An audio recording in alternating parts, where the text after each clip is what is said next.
EP, climbing walls and handholds is our business, but that's really not why we're here. We're here to enrich people's lives and introduce climbing to the world.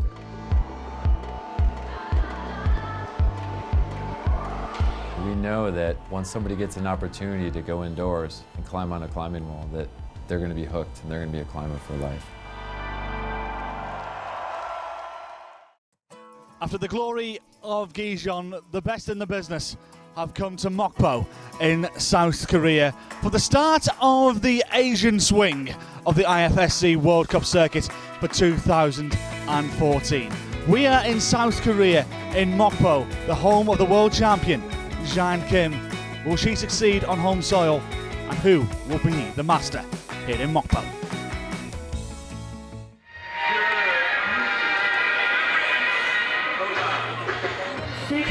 To Mokpo in South Korea, the news is it is raining here, but that's not stopping us getting on with this final. The climbers have just been introduced to the crowd. Rain here, it's that annoying light rain, what I like to call dinner lady rain. You know, when the old school teacher, the old dinner lady at the school, wasn't sure if it was enough to send you back home or back into the classroom. It's that type of rain it is here. It's not enough to stop play, but it's enough to annoy everybody here watching here in Mokpo. All the climbers, as you said, just been introduced to the crowd. We're due to get underway in around about 5-6 minutes from now. I think it's around about 1:15 we're due to start, and there'll be a staggered start for the first 5 climbers each on both sides of the draw. They'll come out roughly every 4 or 5 minutes, and then the final 3 climbers of each the men's and female final will go out individually, so they'll have the whole arena to themselves. The reason for this is because a super typhoon that's currently out in the Pacific, we're going to see the first wave of it hit South Korea today, but we're not sure what time. It is due to come later this afternoon. This first little band of showers has landed, and you'll be seeing people with umbrellas, etc. It is raining here still currently, but it's just like light raining. You see the background, the judges with their brollies up, and all the climbers are currently observing the 2 routes that stands between them and victory here in South Korea. I'm delighted to be joined in the commentary box by Magnus Midbo. Magnus, a very good afternoon to you. What's your expectations here in Mokpo this afternoon? Well, I think it will be an exciting finals. I just talked to the route setter Simon, and he said, at least for the men, basically anyone can win. It can be anyone's game. So it'll be really exciting to see who's going to take this victory. I know everyone is a little jet lagged, so I think anything can happen tonight. Well, absolutely. Yeah. Don't you get me started on jet lag? I've been up since 3 in the morning, so yeah, the jet lag is still hitting me. One thing I've always asked each person who commentates alongside me, it's the first time me and you work together doing a final, so everybody has a different interpretation of this answer. When we see your time observation, you're always seeing guys working together to try and solve the route, and you see guys going back together. How do you go about it when you have this time, this 6 or 7 minutes? Well, I usually go through the route first alone, just to see just to make up my own opinion first, and then I discuss it with my friends, with Jakob, with Sean. We're a group of people. We talk English, and then we just discuss the route. Sometimes it takes longer if the route is really complicated, like today in semifinals. And if we understand the route, we'll just split up again and try to memorize as much as possible. And then, yeah, we have to go back in ISO. And those 6 minutes, they pass like really fast. There's one question I've always wanted to know, and again, different times are going to be different answers. Have you ever heard any times of any gamesmanship going on the arena? What I mean by that is sometimes somebody's selling you a bit of false information, or vice versa. No, I mean, I only observe the route with people I really trust, and I don't think anyone would sell me bad information. I mean, they're my friends, and and we also, I mean, we spend a lot of time together, not only climbing. So I don't think so, but some teams are more close than others, and but yeah, we mostly get along, and we discuss beta in ISO with everyone. So. Yeah. Because it's one thing I've been chatting to about the bouldering guys as well as the league guys. If there's something you spot there that you think, oh, my friends have even missed that myself, do you keep it to yourself? No, you don't keep it to yourself. Definitely not. I mean, no, that would just be a bad thing to do. Yeah. Maybe in other sports, but not in climbing. Okay, it is such a friendly sport, which I've been batting around for the time I've been covering the sport in the last couple of years. You know, it's such a friendly atmosphere here. Everybody gets on with each other, and you're absolutely right. These 6 minutes, they seem to go lightning fast, just chatting about it. But for you guys out there, you got a whole route to look at, and it just must go like a click of a finger. You have no idea. Yeah, it's just like 30 seconds. And right now it seems to take a long time, but when you're observing the route, no, it takes, you feel like you have no time at all. So when you first see the route, when you're going to come out from isolation, you first see it, what are you looking for? Well, you're looking for like tricky parts of the route that you have to focus extra on. In semifinals it was the roof. We didn't know what way to turn. Sometimes it could be a hard slab, and just areas you want to focus on. Areas like parts of the route that are not obvious, you know. The obvious parts of the route you won't focus so much on. You can just climb on instinct. You know what to do immediately. So, and that it also helps going through the route with other people. We all have different opinions, but sometimes they can also be confusing. You know, you can be misguided by other people. But yeah, that's how it is. Well, me and you both went out and had a look at the routes about 30 minutes ago. They're going to go out male first, then female, here in South Korea for obvious reasons, because Jean Kim is going to be last in front of our home crowds, which is quite respectable for the new world champion. So let's chat about the men's route first then. That's going to be the first we're going to see. What did you see when you were out there? Well, it looks pretty straightforward. I mean, just like the semi-final. As I said earlier, like it can be anyone's game. I think it doesn't require any special specialities. It's a mix between slopers, crimpers. It's steep. It's vertical. It has all the different types of climbing. And I think what it all comes down to is endurance and commitment, not doing any mistakes. Reading it right, just having just a bright state of mind climbing.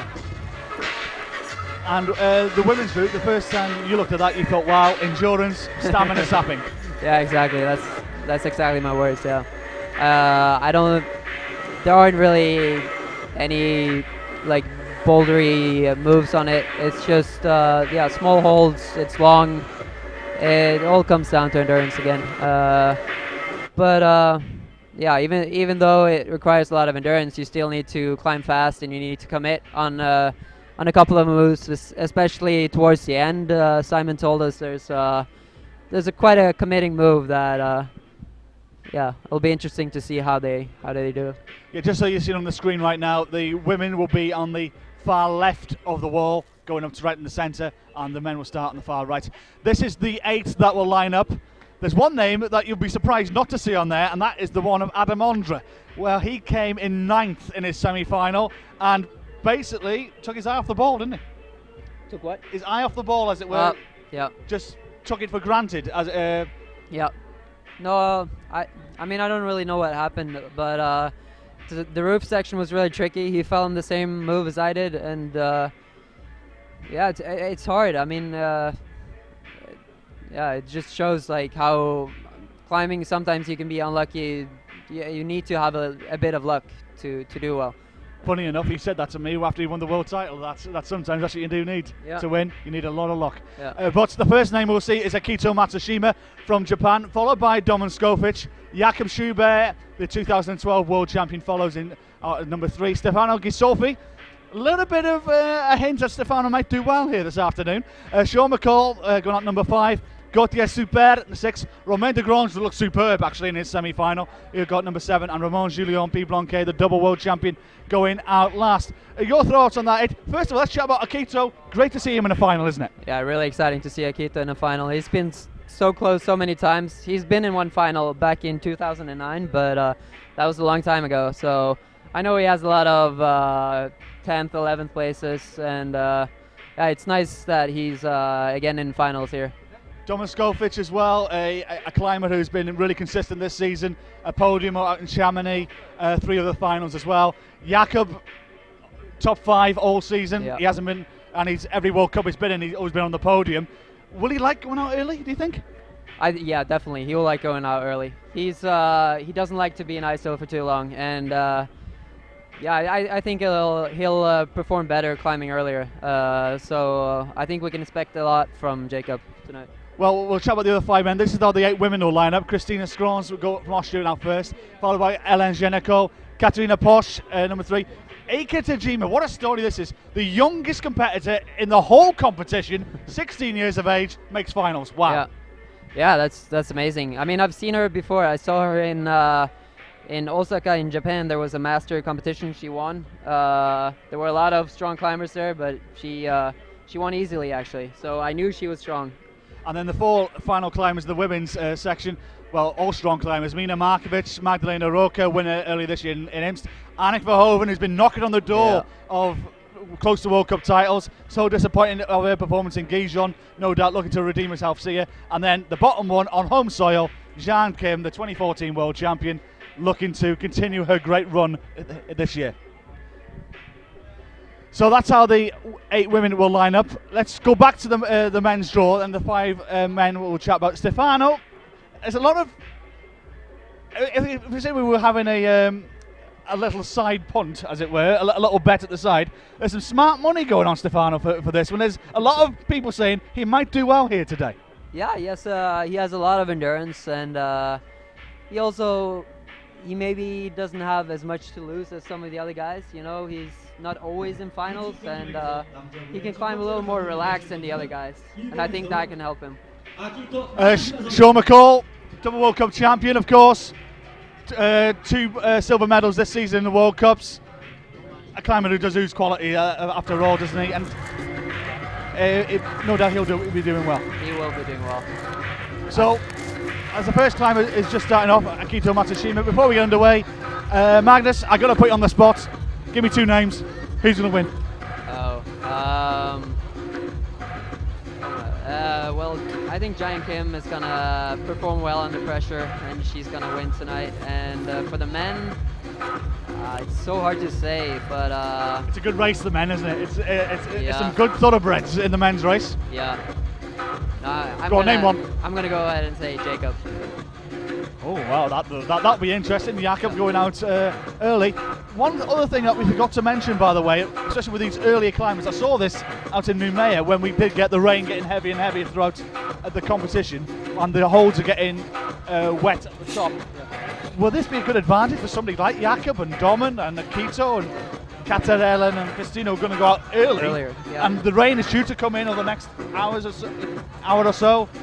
It could be to their benefit. It could be to their benefit. I mean, it depends on how it depends on the weather, and yeah,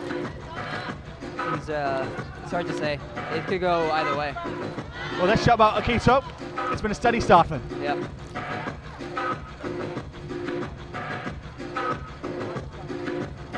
Akito, of course, 32 years of age. Best ever finish in a World Cup was 6 out in Brno 5 years ago in 2009.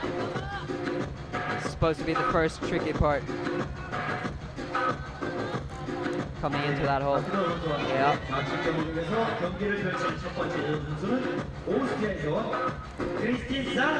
Yeah, Akito, a 41 and a 39 plus in his qualifiers, and a 39 plus in his semi-final.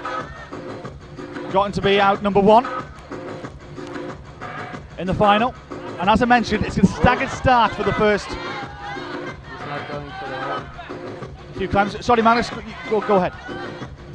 All right, now he's good. but he's approaching the dynamic move. Simon told him, oh. Yeah, go on. You can call it if you want. Yeah, no. That was just too bad. It seemed like he made a mistake and he got a little shaky and it was just off the wall. It looks like the tricky part of the route. Not so powerful. You need to really be focused on that part. It affected his confidence. Yeah, confidence. I think is the key there. And just after where he fell, there's supposed to be a kind of dynamic move. You can't static that move up from orange to the little orange. And it will be interesting to see the other climbers how they do that. As I mentioned, because of the weather, we want to try and get through this final as quick as possible, as it were, just because of this super typhoon that is en route. They're predicting, well, the rain was going to come here for around 2 o'clock anyway, and it is raining right now. But the heavy rain, the heavy stuff that would stop play altogether, is on its way. So, but the rain might not get here until about 5 o'clock. So, which is why they're having a staggered start here. As soon as Christine is half of the route, they'll get the next gentleman out, which will be Dominic Skopich, and he will begin. That will be what will happen for the first 5 climbers each, and then the final 3 climbers on both the men's side of the draw and the women's side of the draw will go out individually. So, to make good TV. Christine, steady start from Christine as well. Yeah, she's looking solid. She's been having a break from climbing, I think, and now she's back and she looks like she's getting into shape again. Well, absolutely, because looking at her results of this season, didn't qualify out in Briançon and in Chamonix in the middle of the summer. 18th place in Nimes, 17th in Gijon. You know, this is maybe a good effort for Christine, because 5th in Briançon in 2012 is her best ever results, and maybe a chance to really do a personal best here today. Oh yeah. It's always great to see a comeback, so.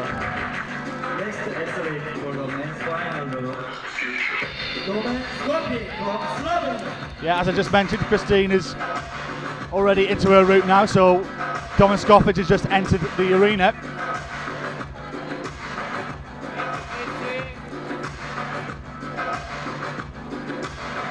For those of you who don't believe how big this super typhoon is, just Google it right now. So put into Google super typhoon Japan, South Korea, and you'll see the size of it. And it's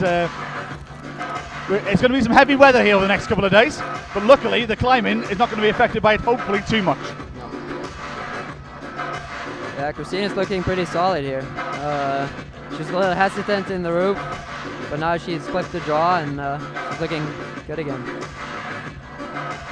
It'd be also really interesting to see Domen. I mean, this route I think will suit him really well. He has so much endurance. Christine departs.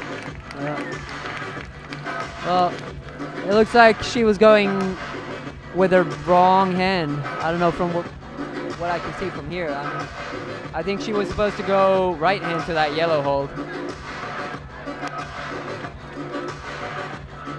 But still, it's a final under her belt, and no doubt, confidence now. We're heading to China and to Japan. For sure.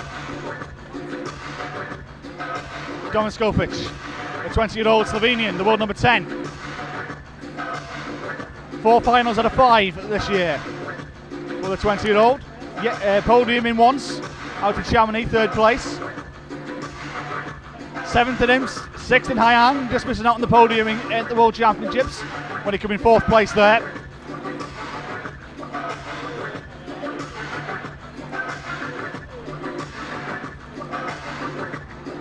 A 44 plus in his qualifiers and a 45 plus in his semi-finals is his route here to the final here in Mokpo.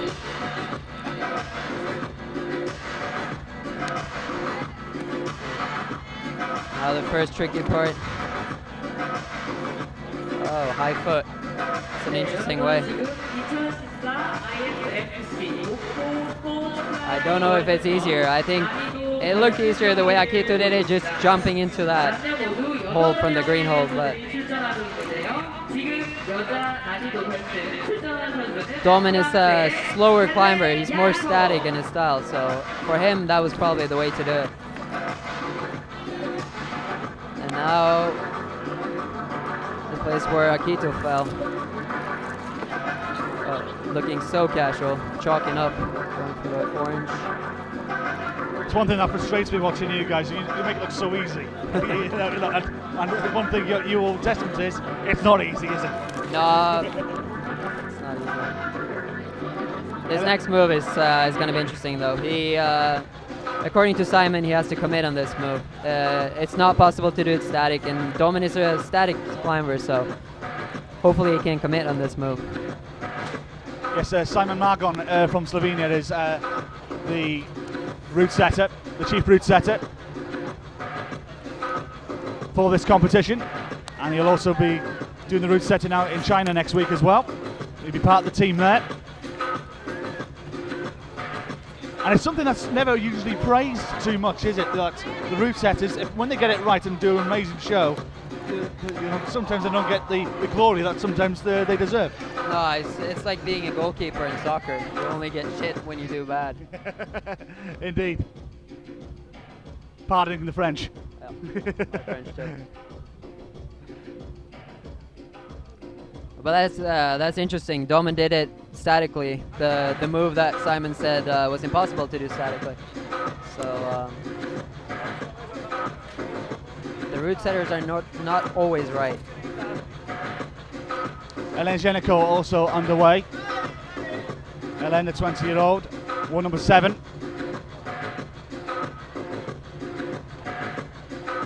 Podiumed on 2 occasions as her best ever result in World Cups. Did well out at the World Championship, where she came in 4th place. No doubt looking to bring the good run of form from Gijon here to Mokpo.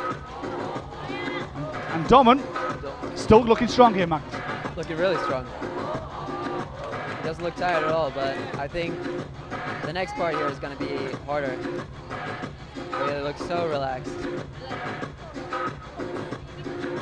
Oh, he even gets a knee bar. Might help him to recover just a little, but I think you need that for the next part here. It's just a hard down climb, and then you get that yellow hold. It's supposed to be a little rest before a last boulder again. But Domin is looking really good here.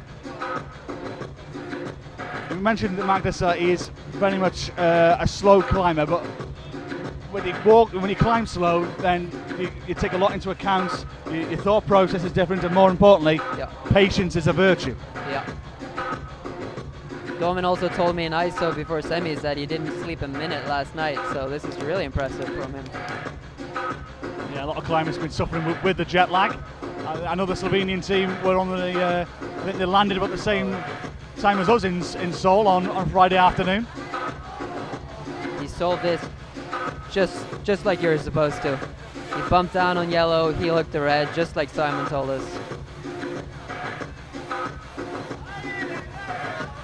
Hélène's still going strong as well, but she's about halfway through the route. Domin Skolfic in the meantime is about, I would say, 4/5 of the route done. That's where Hélène is right now. And Domin. Yeah. Now he's on the rest. That's where it gets difficult. Oh, come on. Oh, he's looking so solid. Oh. It's a good climb. It's a very good climb from the Slovenian. I'll tell you the score when it comes in, but that one could be difficult to beat, especially with the weather due to come in. It could be the target. Hélène Génico in the meantime. We move across the wall to the 20-year-old from France. Into the powerful part.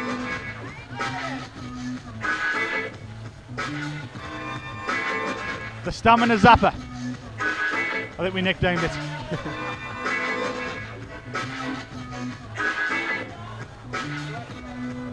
Yeah, but she's looking good.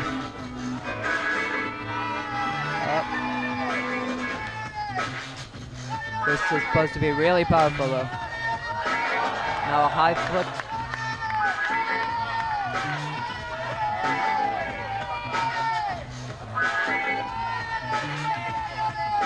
You really need to commit on this move, I think.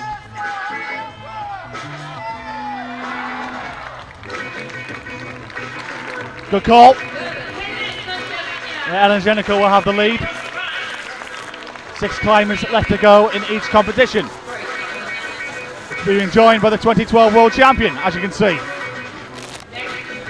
Your good friend, Jakob Schubert. Yeah. And now, as he's looking up, he'll see the draw swinging, so he'll know about where Dorman got to. You know, you can see the draw swinging. Is that something you guys look for? Because it's something that's fascinated me about climbing. I'm in a school of thought that you guys should see the scores before you come out. That's my school of thought. Some people agree with me on this, some people completely disagree, but as you just mentioned, you come out and you'll see in the draw swing, so you got an idea of where your previous opponent got to. Yeah, I don't know if it's an advantage to know where your opponent got to, because you don't know how he did it, or if it was easy for him, if it was a struggle. Some people choose not to look up or look at the draws, but I don't know, it can give you an indication of like how hard it is, like how fast you should climb, how committed you should be. So I think it can help a little bit. Jakob, done well in the World Cups this season, hasn't been off the podium in fact.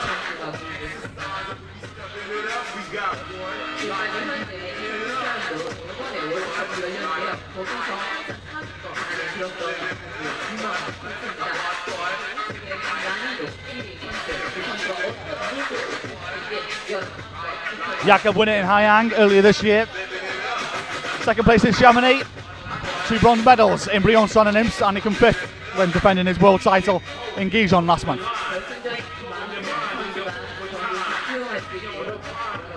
Yeah, he's first in the World Cup ranking this year, right? Only podium so far, which I think is really impressive. Yes, in fact, he's the only climber of the 8 in the final who's won a World Cup this season. Sachiyama not taking part here in Mokpo. We know that we'll may see him over the next couple of weeks.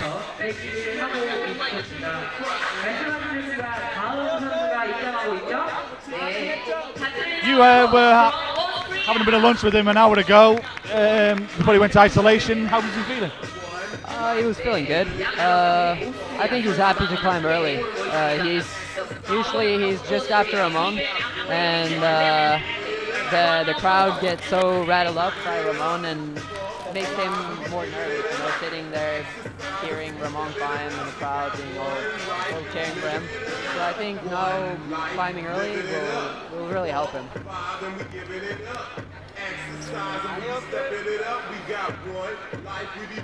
It's what some sportsmen prefer to do. You know, sometimes I see it happen in other sports like golf, for example, that all the concentration's on one grouping, and sometimes you can win a tournament without nobody seeing you do it, as it were. And Jakob is coming out here number 3, and he can really set the mark here and put the pressure on the guys to follow. Yeah. And he can just do it without thinking about it, thinking, I got 5 guys who probably beat me, after me maybe, but if I set the mark, the pressure's on them. Yeah, exactly. From one Austrian to another, Katarina Polsch. Second final for Katarina this season.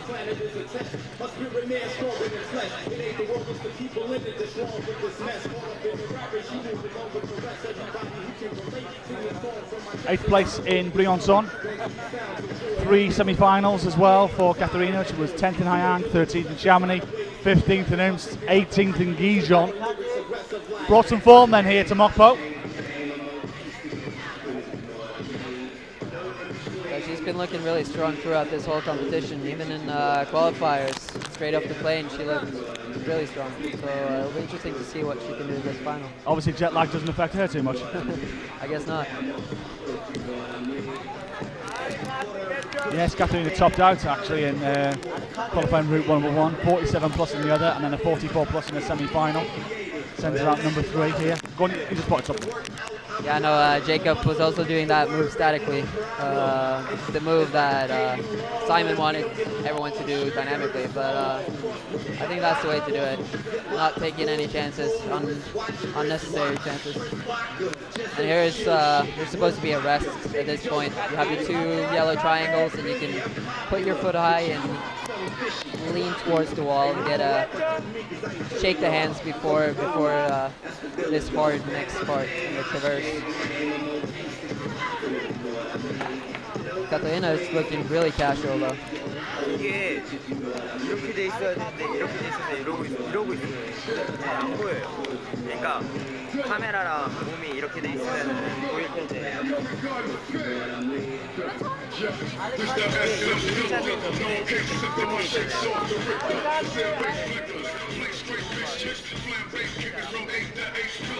Jakob.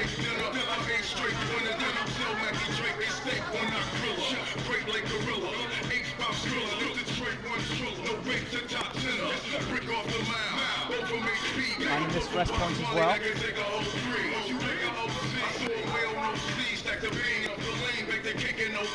Domin Skofic is the leader right now in this competition with a 49 was his score.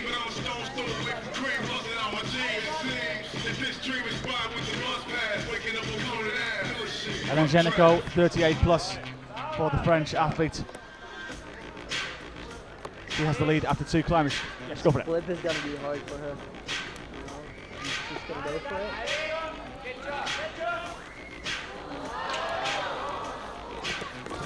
Sometimes you see you can't catch and then you just go in for the next hole to get the extra point, you know? And to me it seems like that's what she was doing. But it might be smart of her, I don't know. Time will tell. Oh yeah, Jacob is looking strong. He's also figured out the right data. Bumping the hand, putting the heel high. And then as soon as we have the next yellow hole, he'll be able to rest a little bit before the last bowler. Apparently a 7A bowler. 8분 안에 저기 탑으로 보이는 곳까지 올라가야 합니다.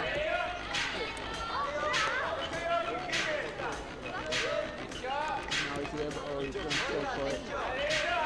Should he have rested? It's hard to say. I mean, 경기를 마쳤습니다. On this. oh yeah. Oh, hello. Hello.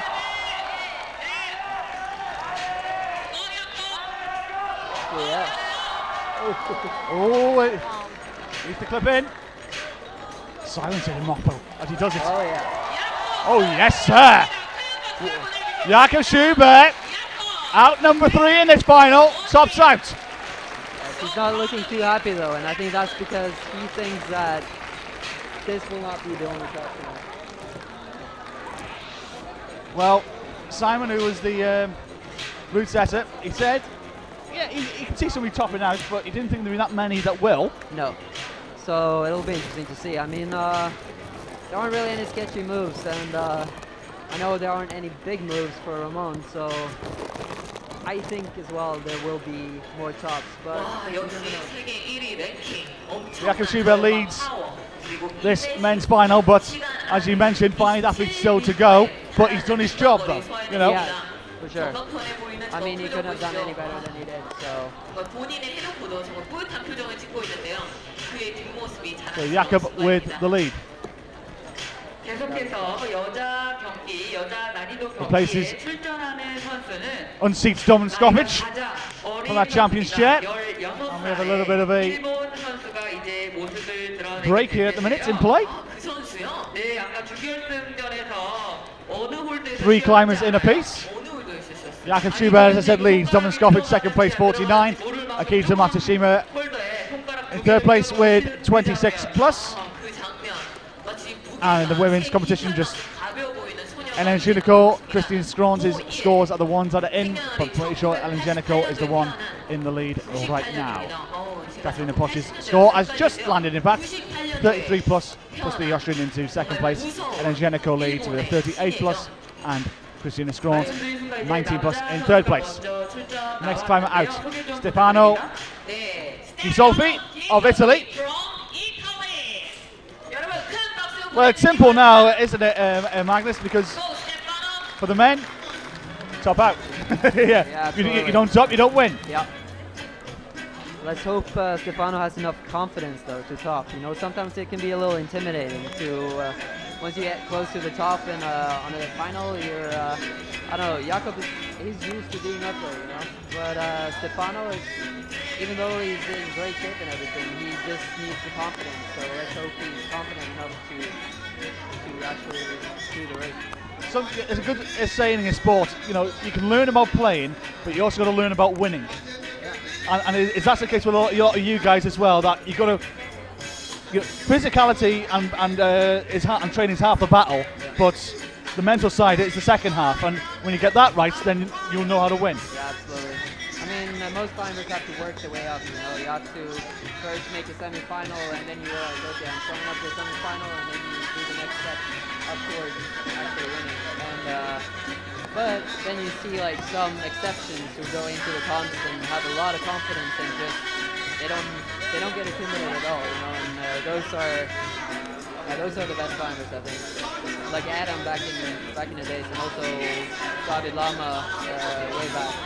They had a lot of confidence and they believed in themselves enough to actually go out there and like win World Cup straight up the bat without getting nervous.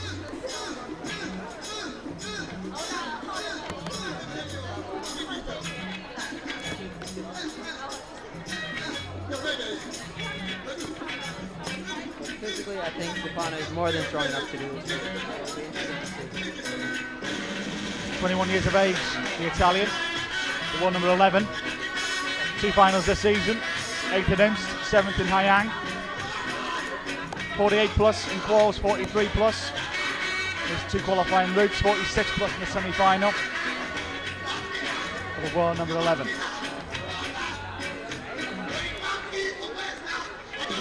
As I mentioned before, there was a few whispers of saying people was tipping Stefano will do well here. 3rd in Jinning 2 years ago is his best ever result in climbing, in World Cup climbing that is. 네, 저희가 앞서 소개해드렸었던 7연소 선수가 입장하고 있습니다. 소개 부탁드리죠, 안나 씨. 네, 일본에서 Italian will be going to this route. Iga Tajima also coming out as well. 여러분 큰 박수 보내줍시다. 너무 가벼워서 막 뛰어 올라갈 것 같아요. 네, 이제 보시게 될 겁니다. 이 선수 정말 남다른 순발력과 그리고 인내력. And I also mentioned that the weather, the rain's relented a little here as well. Just out of interest, it's stopped. It was quite heavy when we first started, around 40 minutes ago, but it's just light rain at the moment. A few volleys that have been taken down, so. And a few guys have gone into the middle of the arena here and not at the back where the covered stand is, so people are not that afraid of the rain, but it is due to come. Hence is why we're having this staggered start in this final. As soon as Stefano is part of the route, then Ika Tajima will start. In fact, he already has done, so good story this one, 16 years of age.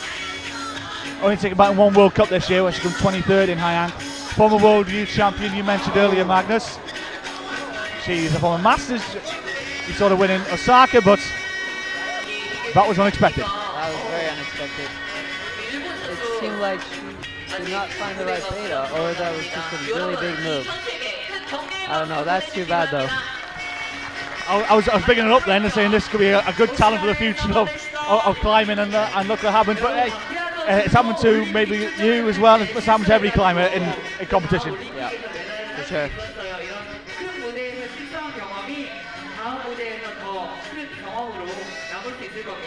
Well, I'm sure she'll have plenty of opportunities. 16 years of age, she's got plenty more years ahead, and not to be for Stefano this time. So halfway through the final, and Jakob Schubers dodged Stefano's bullets. He's got 4 more to dodge though. But halfway through this final, I can relay what's happened. Hélène Génico of France leads, 38 plus for Hélène in the women's final. Katharina Posch in second place, 33 plus. Christina Scrons of Austria, 19 plus. Ika Tajima of Japan, 6 plus. 4 climbers still yet to come in. That's how the women's finals stand right now. And the men's, Jakub Schuber leads to that top. Domin Skofic, 49 in second place. And Keito Matsushima with a 26 plus.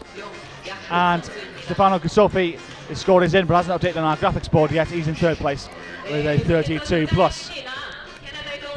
Final as expected so far, do you feel? Yeah, pretty much. Yeah, Jacob, as I thought, would do well on this route. He came out early. He had not as much pressure as usual, and he climbed really well. So yeah, I don't know. It's early to say if the final is just too easy or if he just climbed really well. Sean McCall out next. Just to tell you guys, we're going out male, female in here in Mokpo. Jan Kim is going to have the grandstand finish. She'll have the whole stage to herself when she goes out later on in front of her home crowd. That was the decision made by the organisers.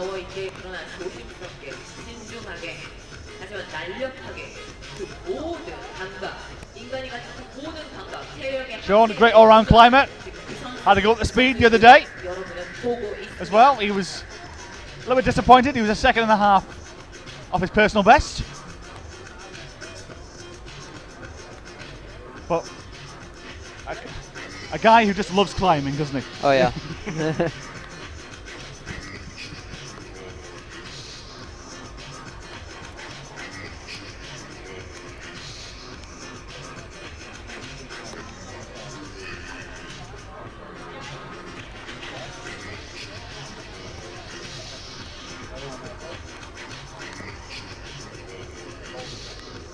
Well, the equation is simple for Sean McCall. Top out, you lead.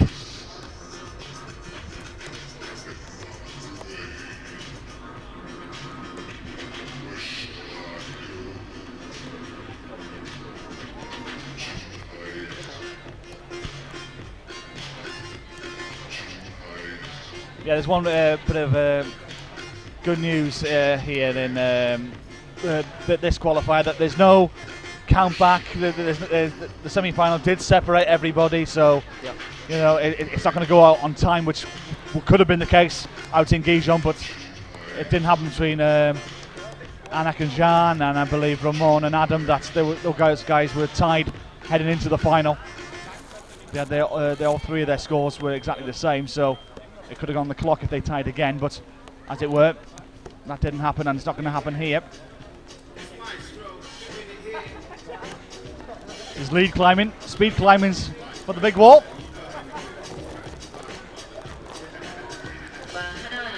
Sean, steady start, patient start. Very steady start, and he's so confident in his climbing. It's really it's nice to watch him climb. You know, he's so dynamic. It's so fluid. Maybe he lacks a little endurance compared to some of the other guys, but he makes up for that in just speed and confidence. And he's a very smart climber. You know, he finds the right beta right away, and he never seems to hesitate. He's always going for it.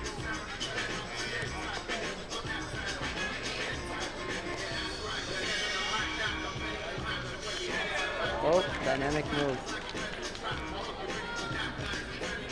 That even caused gasps from the crowd then. Yeah. That was it. So that's how it was intended. Yeah.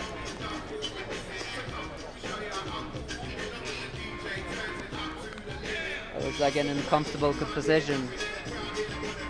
If he can only get his foot up, he'll be able to shake a little bit. Come on, Sean. Yeah, he's not resting. He hasn't found the right position to rest in. Has he got himself in a little bit of trouble here? Yeah. 여자 5번째 선수 출전했습니다.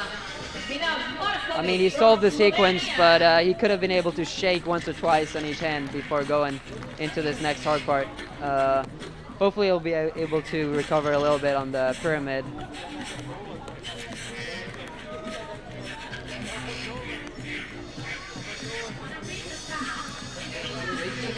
This next part will really suit him, so let's hope he's not too tired. Swings across beautifully. He even lets go of his right hand before reaching the foothold,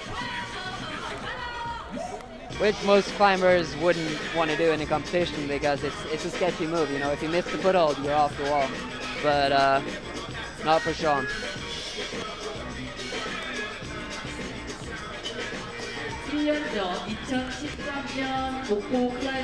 Mina Markovic just getting underway. We'll concentrate on Mina shortly, but Sean McCall, he's in this last quarter of the route now. Top out, he leads. That's the equation.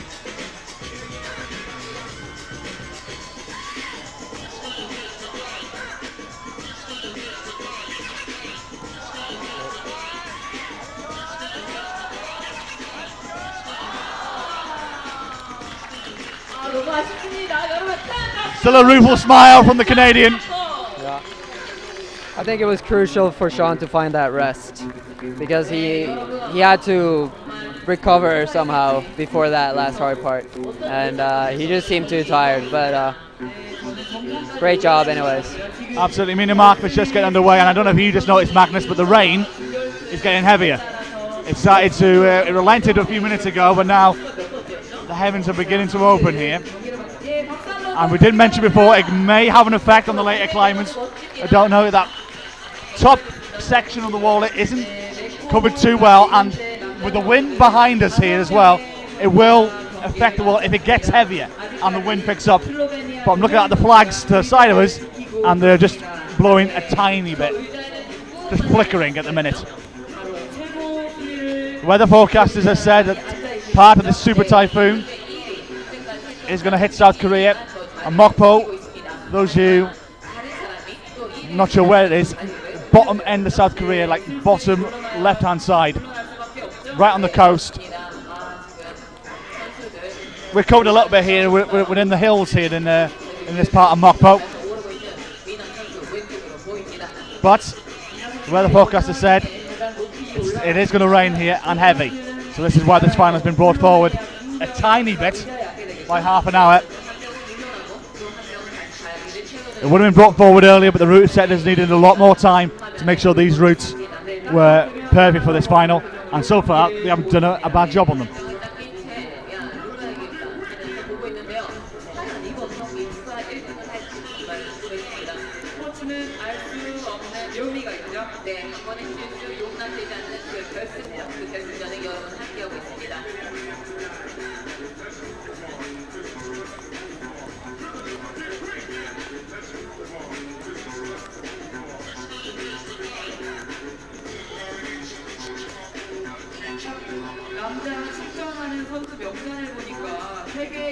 This route should really fit Mina, I think. It's definitely her style. Long. She has so much endurance. This next part is supposed to be a little tricky, but she can only get past that and into the more powerful part. I think she'll do really well.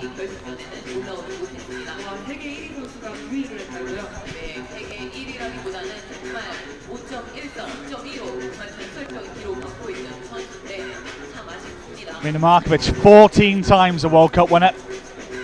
Runner-up at the World Championships last month. To Zhang Kim. Podium out in Chamonix. Made every final this season. She was very much pleased with her result in Gijon. It's the first time she'd actually made a podium in a World Championship. And 26 years of age. No doubt she'll have a couple more World Championships left in her.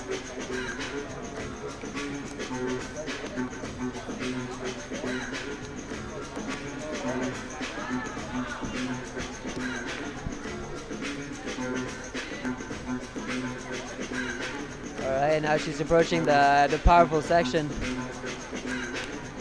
I wonder how she's going to solve it. If she's going to try to do it like Helene, going for the static approach, or if she's really going to commit on that move. She has a lot of power to waste. It could be good for her to do it more safe and static, but I think she could save a lot of power just jumping through that move, going for the sloper without trying to keep her feet on the wall. We'll see how much of an effect actually this rain, if any, has had on these. Oh yeah, she's even these shaking. holds. She even shook out before that move, so it looks like she has power to waste. And it would not surprise me if she actually goes all the way. Even though Simon told us that this top is very, very hard, right?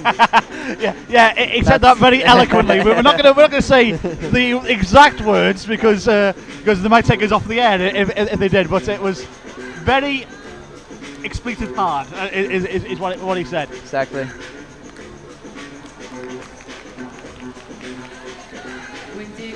Markovic, excellent work here, but as I just mentioned, this is a very difficult part of the route.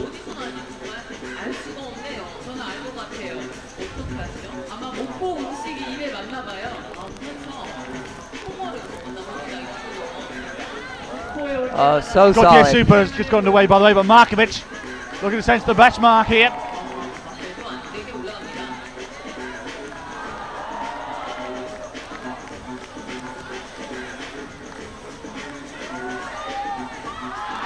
Oh.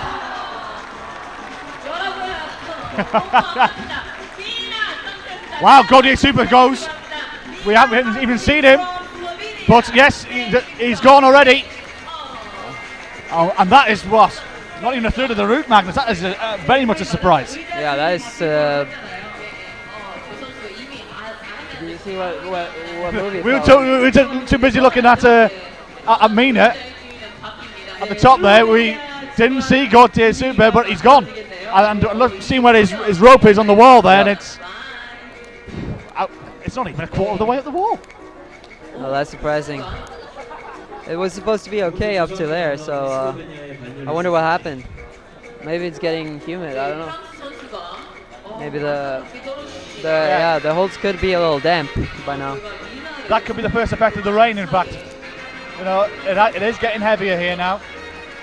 Markovic leads the women's competition.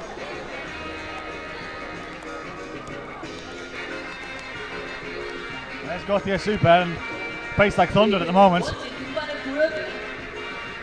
Massively disappointed. It's only something that I spotted at the corner of my eye. You can't see it on your screen, but he didn't even make it to that overhang there at the bottom right of your screen. It was a good 4 meters underneath that. In fact, I think when he came off the wall, it stunned myself and Magnus. We were expecting to do a really good climbing. He looks in superb form in his semi-final. And now we got a bit of a delay because we were expecting Gautier Super to eat up a few more minutes, and so much so I don't think they've got Magdalena Roca ready from isolation.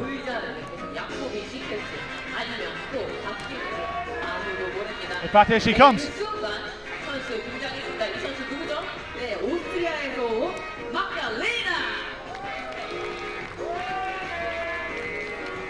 Magdalena Roca just about to get underway.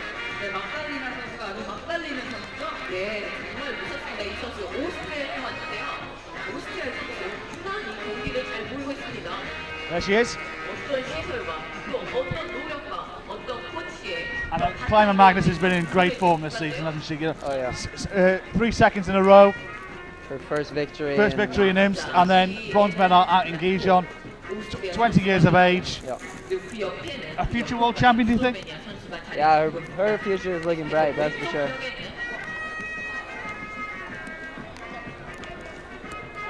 Two tops in the qualifiers, 52 plus in their semi-final. As mentioned, that one World Cup to her name.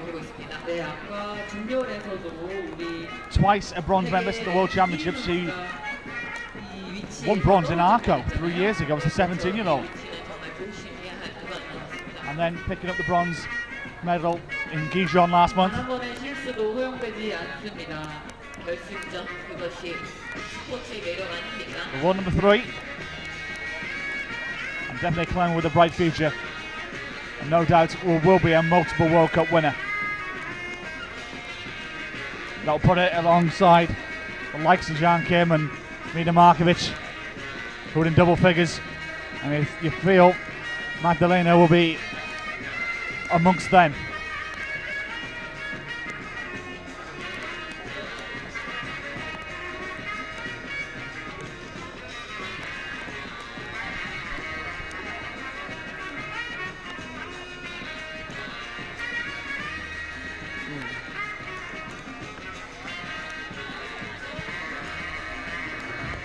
Just give you a rundown where we stand right now in the men's competition. Jakub Schubert topped out. He currently is guaranteed a medal. He sits in first place. Domin Skopic is in second place with a 49. Sean McCall, 41 plus. Stefano Gisolfi of Italy, 32 plus. Akito Matsushima of Japan, 26 plus. Gauthier Subert, 15 plus in sixth place. That is where we stand in the men. 2 climbers to go there, Ramon de Grange and Ramon Julien P. Blanquet. And that means Jacob has secured yet another podium. Yes, indeed. Keeps his good run of form going.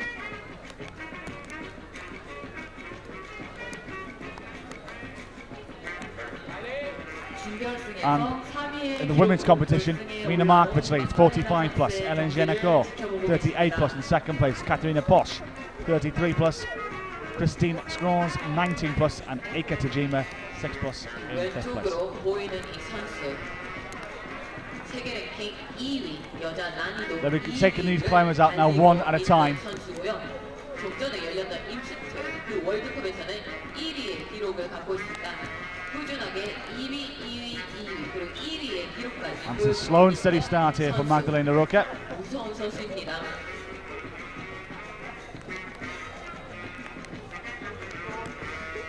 스포츠 클라이밍의 매력은 운동하는 만큼 그것이 결과로 이어진다는 것이죠. 이 선수가 지난 한 해 동안 얼마나 열심히 했는지 그 결과가 결과로 반영이 됩니다. 현재 세계 2위 선수 왼쪽 벽에서 천천히 신중하게 힘있게 심도 있게 올라가고 있습니다.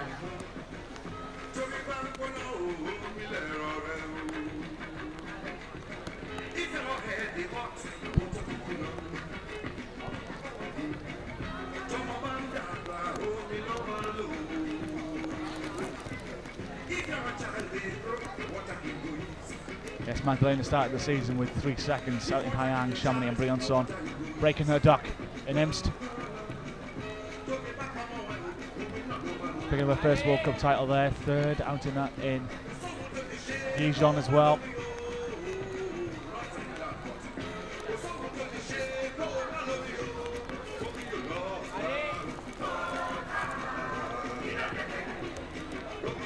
Quite a quiet climber, off the wall, very shy. Tends to let her climbing do the talking.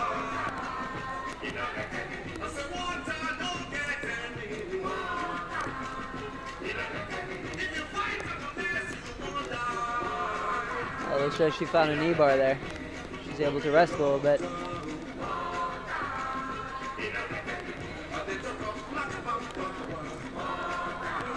Little specks of the rain you can see on our camera lens. Let's ask the producer what it's like out there. He's been running about. He said it's fat annoying raindrops, that's what he described it as. Not many of them, but they'll get you wet.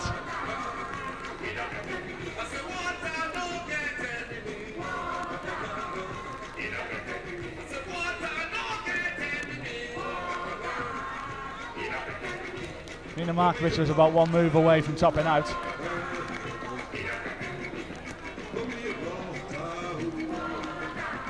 Oh no! Surprised? A little surprised, yeah. What do you think happened there? It looked like she got into an awkward position. The left hand hold doesn't seem so good. And I don't know why she was just going for it. She's been climbing so slow and steady up to there. I think it would have been better for her to have tried to figure it out. You know, stopped a little bit, looked around. That was definitely not the way to do it. That was not even the powerful move. The next move was supposed to be the crux. So I bet she's a little disappointed. Alas, indeed. So, it's still Mina Markovic who leads. She's guaranteed a medal, yet again. We move on. Romain Desgrange. Another climber who's had excellent form this season, hasn't missed a final. Keeps that good run going. Second out in Briançon. Well, no doubt he would have wanted to have a final there, but the weather put paid to that. And we made sure that hopefully didn't happen again. But the weather here is getting a little bit worse. You can see the little brollies for our judges' table on the side of the cameras there.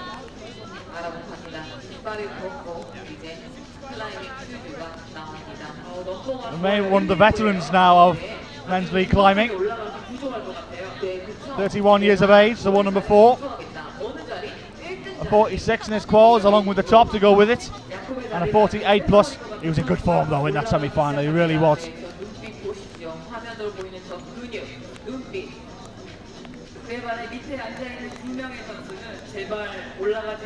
Fourth in Nanyang, fifth in Chamonix, second in Briançon, fourth in Imst, seventh at the World Championships in Gijon. Former European champion, of course.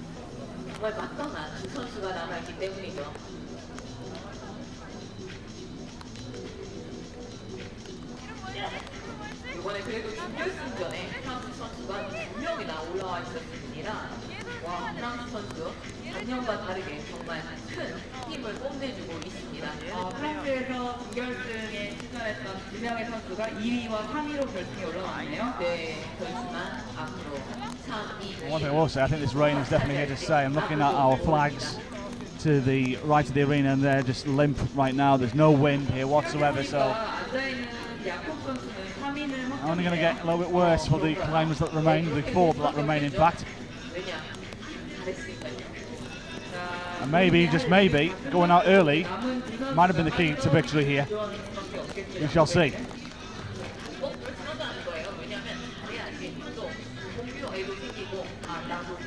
It's looking a little more stressed than some of the other guys, and that might have something to do with the humidity.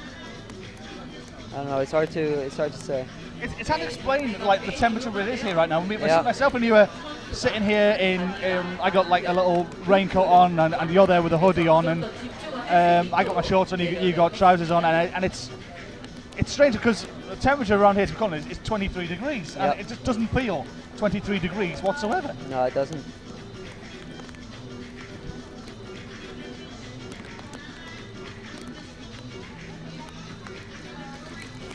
Like in fact, one of the judges from Singapore came over to me before and said to me, "Aren't I cold?" Yesterday it was like 30 degrees here yesterday. And just weather like this from where I'm from is classed as a heat wave. So.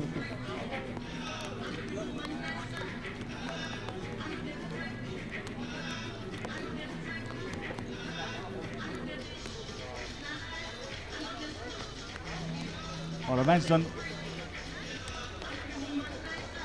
into this. Oh, he's going for the. Yeah, go for it. He's going for the foothold. It seemed to work that way.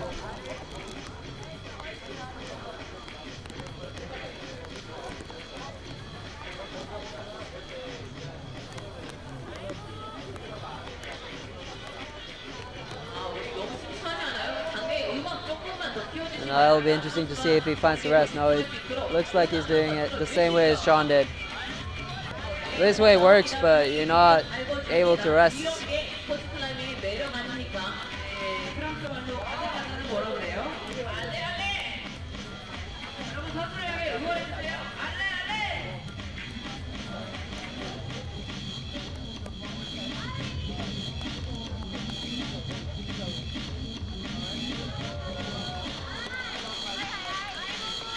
Oh. He's looking a little pumped now. But oh yeah, he found a knee bar.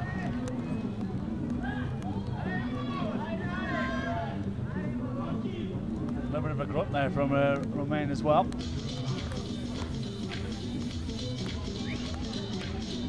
And a little bit of difficulty here. Yeah, you can see his leg is shaking too. His other leg, but yeah, he's looking to be a little tired, a little bumped. Should you have taken that rest earlier in the route? I think that would have helped him a lot. But he did it the same way as Sean, so he's going to be a little more tired. But let's see if he has a little more endurance to keep it together and get that yellow hold and hopefully be able to rest a little bit before the last boulder. He needs to take the orange and then bump his right hand down to the yellow and get a heel hook, a right heel hook. When Sean was there, he just jumped for the yellow. I don't know if it was because he was pumped and wanted to get a plus, or if he just didn't see the heel hook. But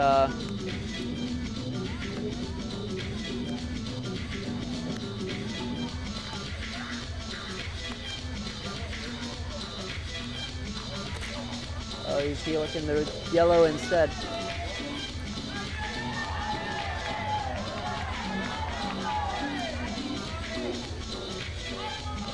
Got to top out. That's the only way you can win this competition.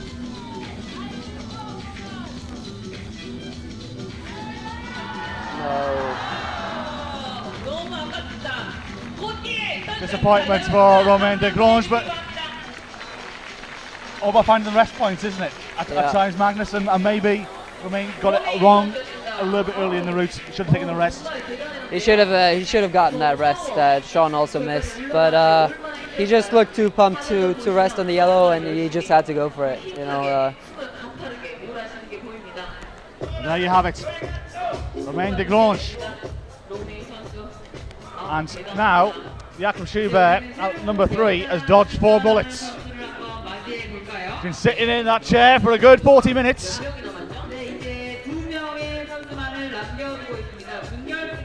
And he's looking very comfortable. He's only got 1 more bullet to miss. That's from a double world champion. He's guaranteed silver. Now then, from one potential world champion in Magdalena Roque to another potential world champion, you feel. Anneke Verhoeven from Belgium. 18 years of age, the world number 6. Hasn't been at the top 6 all season in World Cups. 3rd place in Hayang, 3rd in Briançon, 4th in Chamonix, 4th in Imst, 6th place in Gijon.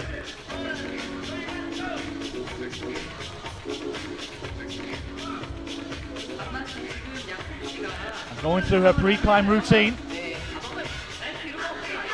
before battling this route.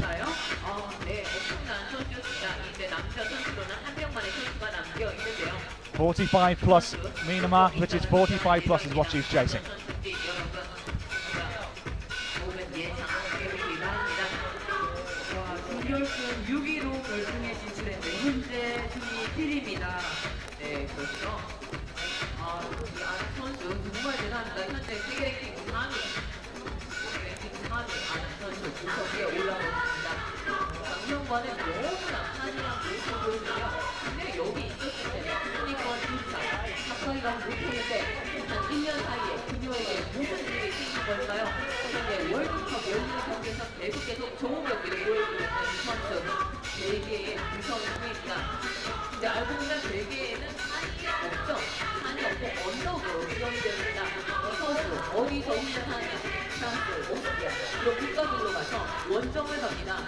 그럼에도 불구하고 정말 멋진 경기를 보여주고 있는 이 선수. 이거는 말해줍니다. 환경은 중요하지 않다.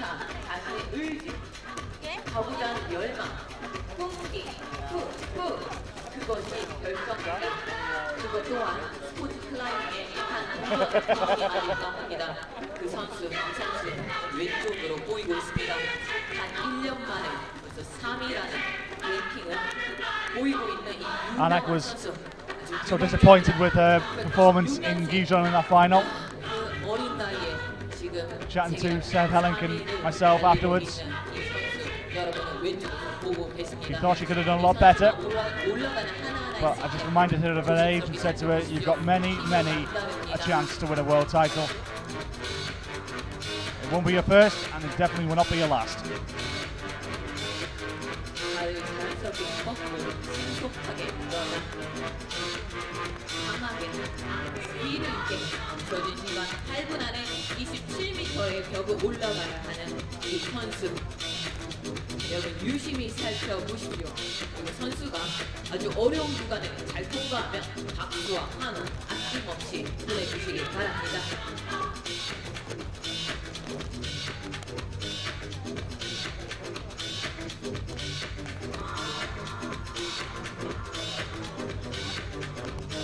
한국에 왔으니까 경기를 좀 잘할 것 같아요. 왜 그렇죠? 아니 안학이라는 말이 한국에도 있잖아요. 아나 어떤 뜻이죠? 아줌마. 네 안학네. 대한민국 아줌마들 파워 좋잖아요. 그렇죠. 대한민국 안학네 힘. 네. 내 머리도 곱슬이에요. 안학의 힘을 보여주세요.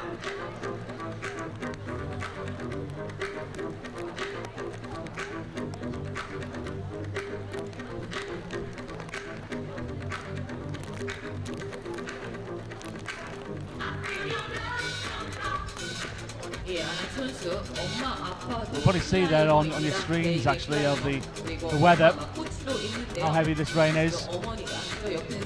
See it coming down now.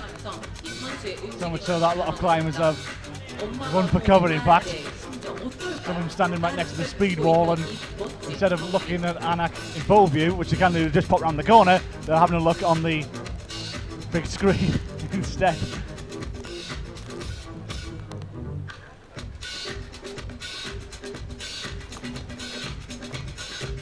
She's looking really steady so far. Yeah, I was No about to trouble say, at all. Magnus, it's been very much a patient climb so far. Yeah, it does. She makes it all look really easy.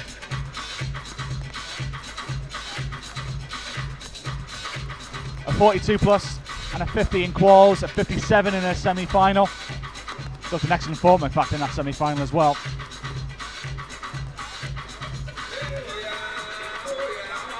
네, 총 8명의 결승 선수가 올라와 있고 마지막으로 두 번째 You can see she looked at her watch now to see how much time she got. 끝나는데 그만큼 I believe some of the girls timed out in the semi-final, right? Yes, indeed. Mina Markovic has won, and Anak, in fact, also timed out. Yeah. 퍼포먼스와 So she probably wants to make sure she has enough time to finish this route. 응원해 주시기 바랍니다. When do you start thinking about that? Do you keep an eye on the clock as well? No, not at all. I mean, I think for most of the guys it's not a problem. 얼마나 연습하면 저렇게 갈 수 있는지 Climb a bit faster than most of the girls, I think. So I've never really timed out. No. 네, 그렇죠. 이 선수 너무나 아름답습니다. 이 선수와 우연에 한번 대화를 나눴는데 겸손하고 또 웃는 게 너무 예쁩니다. 여러분 일단 기회가 되시면 선수들과 한번 또 촬영도 해보시고 그리고 사인도 받는 기회 이런 게 흔치 않습니다. 세계 선수가 다 오는 기회.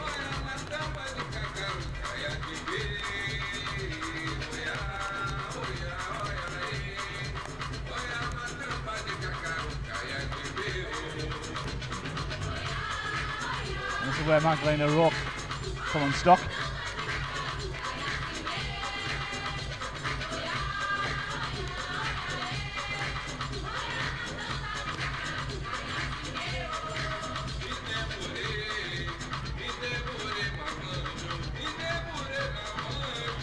That's the way to do it. Grabbing that hold as a spike on top instead of grabbing it as a side pull or as a Gaston. It's that's what I think. That's what Magdalena did wrong.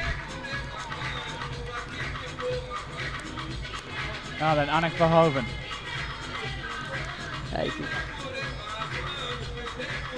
Getting to this extremely difficult part of the route now. Very much a stamina sapping route. You need good endurance and good athletic flexibility, and Anak, you can see the determination in her face now. 여러분 아낙 선생님 큰 Waits to the 박수 crowds. 보내주세요. They give a polite round of applause, but it's still Mina Markovic who leads. And a beautiful performance. It was 그렇죠. 네. 지금 스포츠 클라이밍의 본부장이라고 불리우던 곳들이 예전에는 프랑스나 영국이나 이런 곳이었는데요. 네. 2000년도 초반 이후에 So then, 오랜 기간 동안 스포츠 클라이밍 we've reached the climax of both competitions. Final athletes out. 벨기에였어요. Here's the permutation for Ramon Julien de Blanquet. Top. Simple. Top out, you win. Jakob Schubert sitting there in that champion's chair with the top next to his name, but of course it goes on the earlier countback, and Ramon has a much better countback than Jakob. So if he tops out, he wins. Ramon Julia from Spain. 네, 마지막 선수입니다. Double world champion. Multiple World Cup champion. 16 of them to his name. Surprisingly, though, a quiet season for Ramon. Didn't even qualify for the finals in Hayang when he came in 15th place. 6th in Chamonix, 6th in Imst. 4th place finish in Briançon. 2nd place at that World Championship on home soil in Gijon when he was a move away from winning that title. 얼마나 감사하던지. 한명 삭제하고 안나씨를 친구로 했어요. 네, 그렇죠.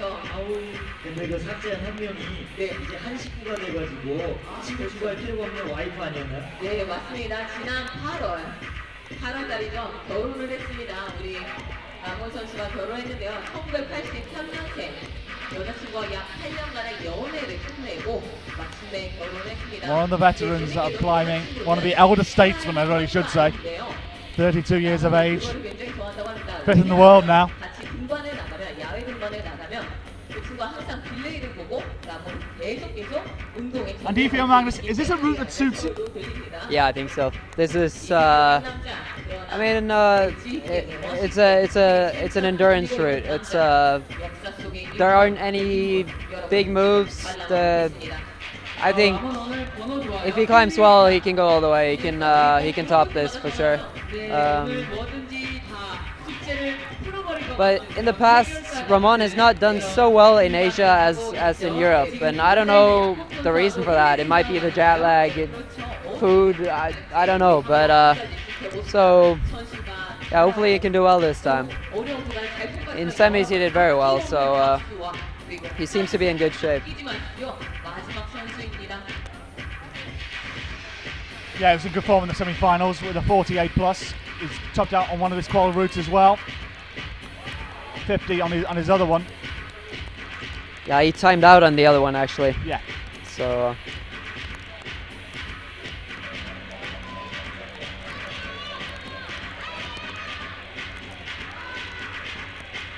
sometimes Ramon get a little hesitant though, and that's usually when he falls. So hopefully he can be confident this time and just go for it.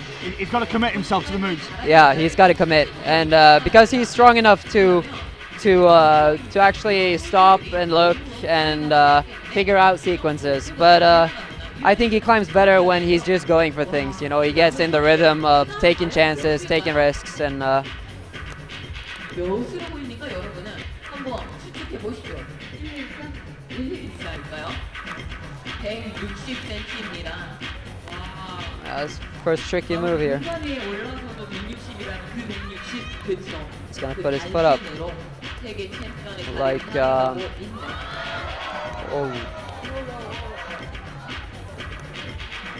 순간 너무 아찔해. Recovered well then, didn't he? yep, he did.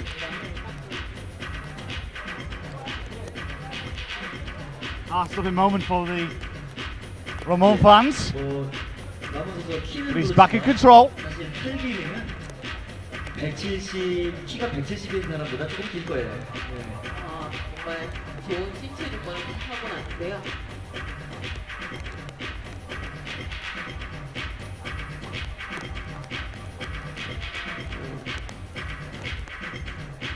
Adjusting his Velcro on the shoe.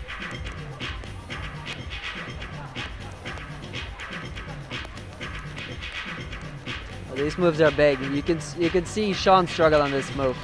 It's quite far, and Sean was the only one to jump from this hole to the next. So it'll be interesting to see how Ramon does it. I guess he could do it the way Romain did it, grabbing that footle out left.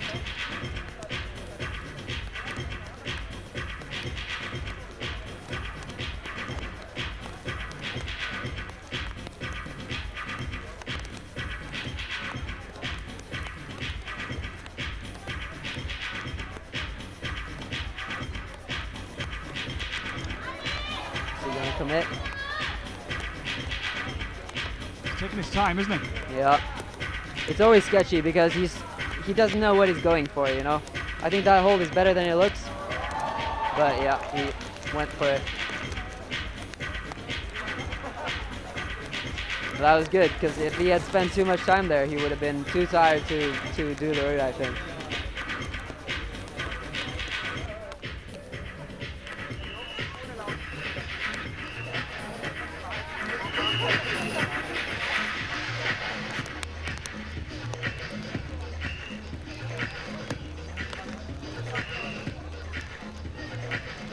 Now he's about halfway there.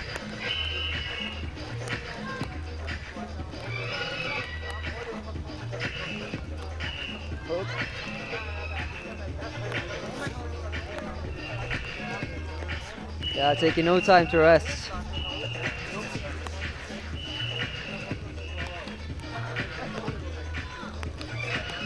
You feel that is beneficial on this route, is making sure you find both these rest points. There's one around this point that's Sean and Ramon both missed, didn't they? Yeah, exactly. Most of the guys have missed that first rest point. I believe Jacob rested there. I seem to recall that as well.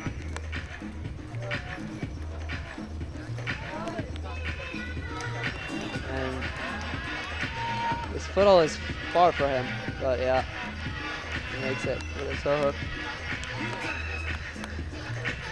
And now he should be able to shake a little bit on this pyramid right here before doing some hard moves on the traverse, down traverse actually.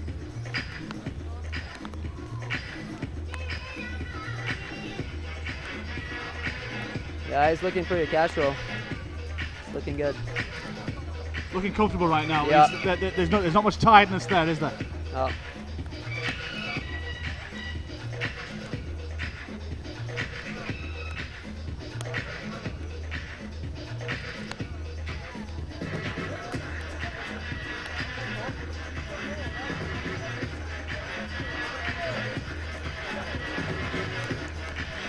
Here we go. This is the big push for victory. For the Spanish athletes.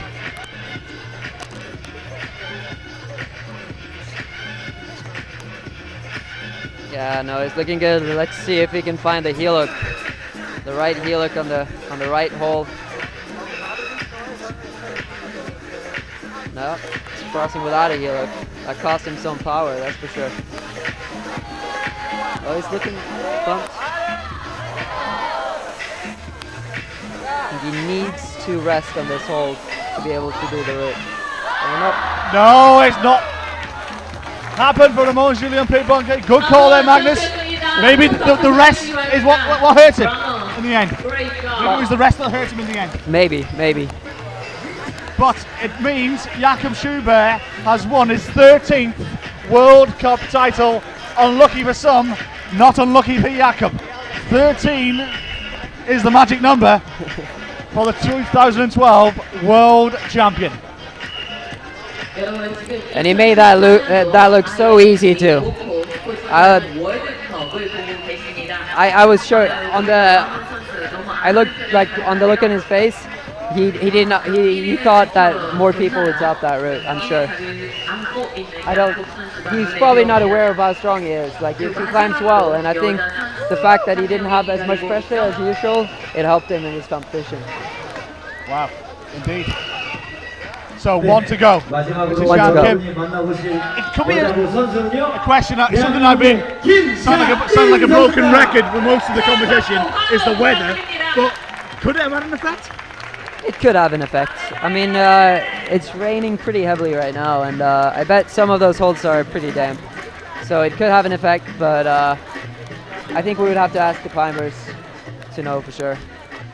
Well, it's been a good call by the organisers to split this final up, because the rain is now getting heavier. If this was a regular final, we'd only be just about halfway by now, so all this heavy stuff is beginning to land.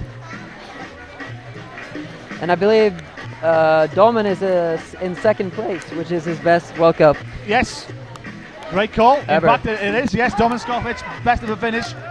I will run you through the top three. In fact, Jakub Schubert wins gold, Domen Skofic wins the silver, Romain de Grange wins the bronze. Romain de Grange was 44, and he was in fourth place.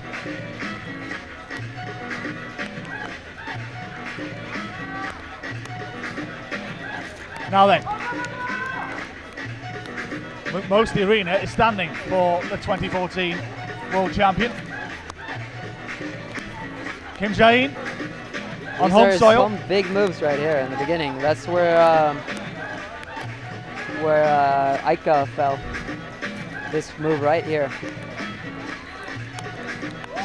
See, they really have to commit on this move. That surprised you? Yeah, it's surprising that the root set is set such a committing moves down low. I don't know if they were aware of that or not, but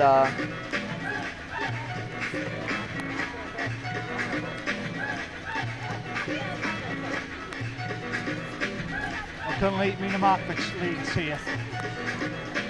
45 plus. She was about a move or two short of topping out. Annick Verhoeven was a 43 plus. She's in second place. Ellen Jeniko third, 38 plus.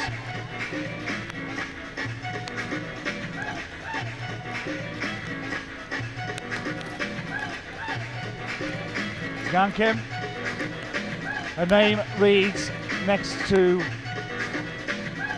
her scores next to her name so far this season are all gold, apart from one little blip in Imst. Winner in Hayang, winner in Chamonix, winner in Briançon. Second place in Imst to Magdalena Roca, and then winning the world title in Gijon to a standing ovation. That 6,000 strong crowd in northern Spain. But she finally broke that duck of 3 successive runner-ups in World Championships in 2009, in 2011 and in 2012. But then she finally reached the promised land and picked up the world title. 21 times a World Cup winner. Looking for 22 on home soil.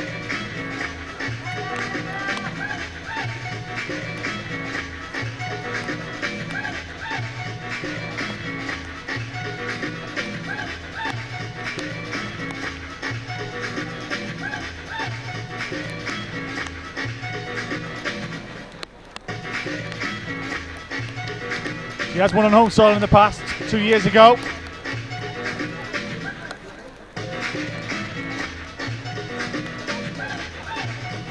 Second here last year.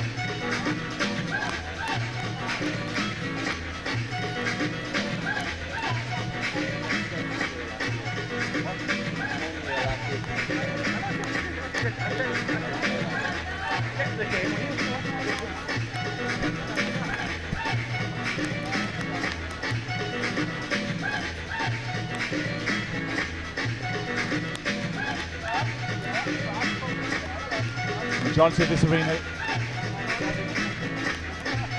are in silence, observing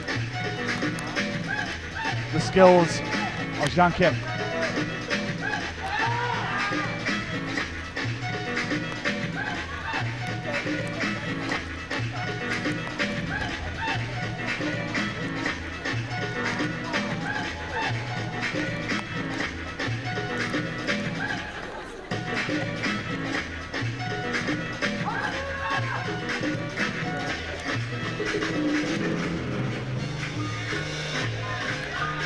You mentioned before, her father is here as well somewhere.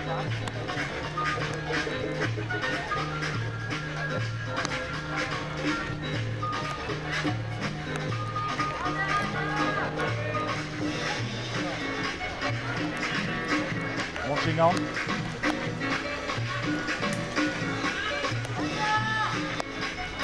Can topped out on both routes in her qualifiers, 58 as well in her semi-finals.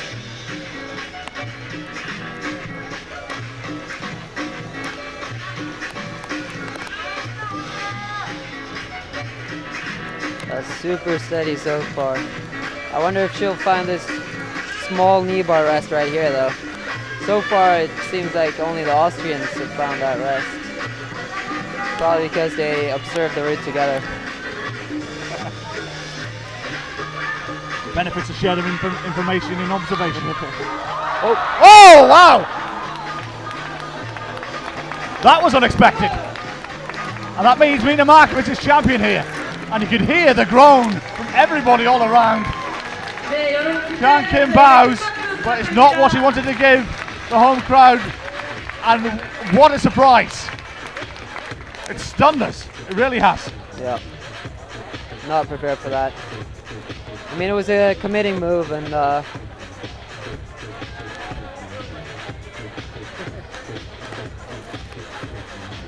what do you think what happened there? Was it just she had to commit for that move? I mean, all the girls were a little sketchy on that move. It was a dynamic move, and it looked like she missed the hold on the edge there. So that's just bad luck, I guess. Well, Kim Jae-in hadn't been out the top two all year. I don't think she'll even podium here. In Mokpo on home soil.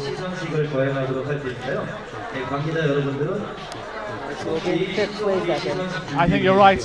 She's tied with Katerina, but better on the counter. She ran the 33 plus mark. But it seems to have stunned everybody. And a lot of the Korean crowd are making for the exits already. I think part of them were expecting a little bit of a coronation here today after what Jean did in Gijon a few weeks ago, but it's not happened. And it stunned me and Magnus as well. We were expecting Jean to do really well here and maybe go close to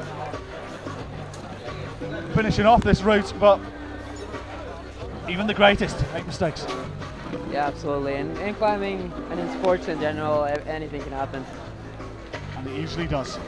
Jean Kim, 6th place. It was in fact been confirmed, 32 plus for the South Korean athlete. I will give you confirmation of the top 3.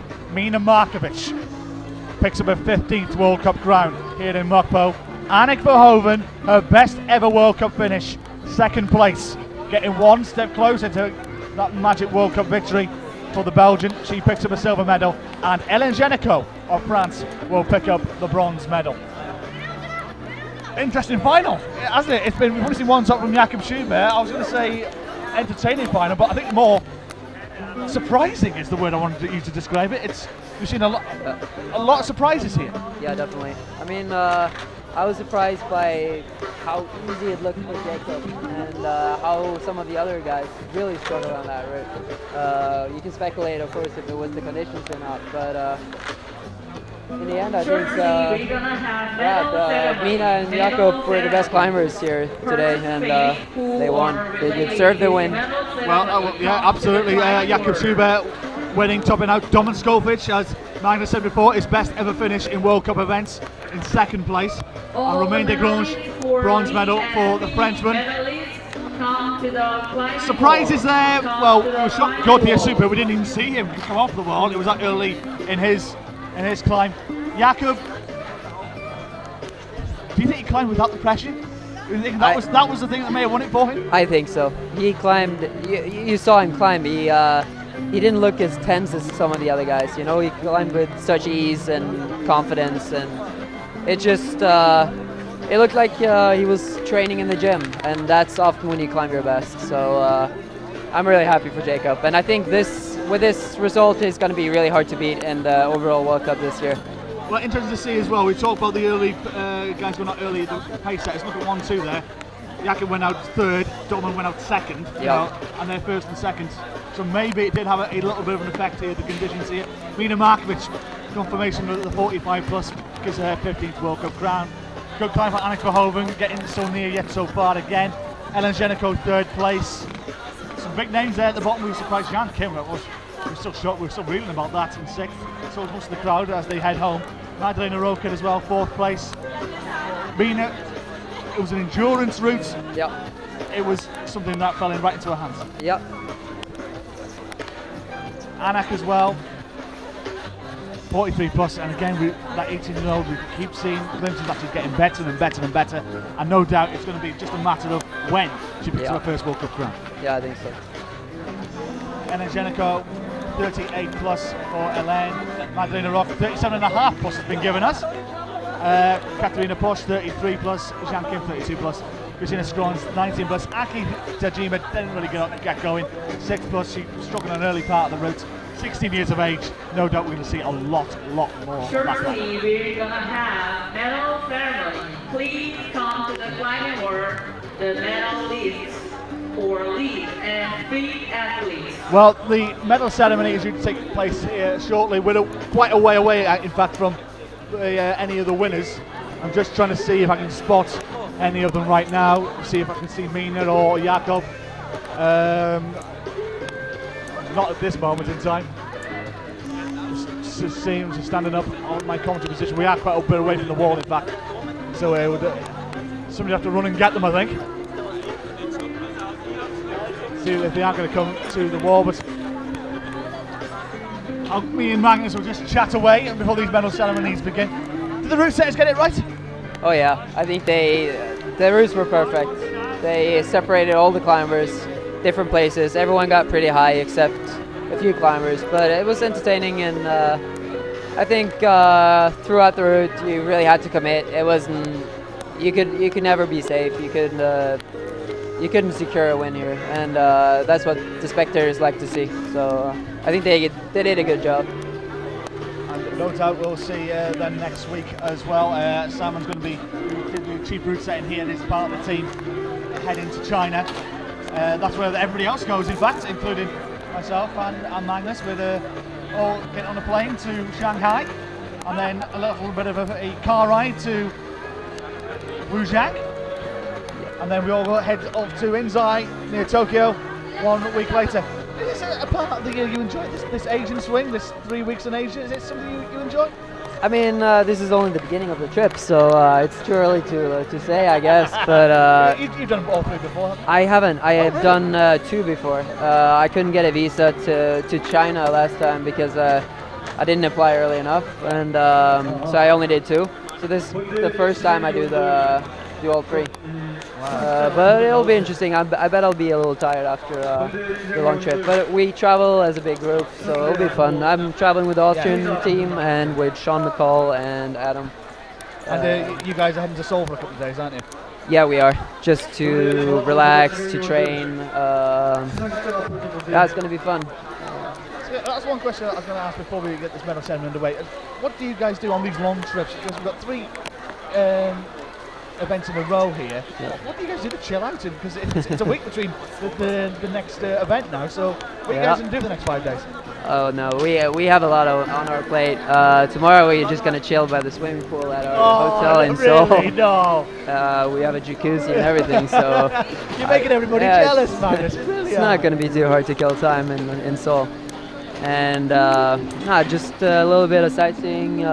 Maybe not the day before the comp. Usually we take it easy, not do too much. But now that we have like a week till the next comp, we have some fun, you know. Is there? I do believe there's a climbing gym in Seoul, isn't it? I think that's where Jan trains. I think, isn't it? It's, there's a climbing gym there. You're gonna maybe. Yeah, we're gonna do. We're gonna do a couple of sessions together. Yeah, for sure. But not too much. I think traveling is exhausting in itself. So.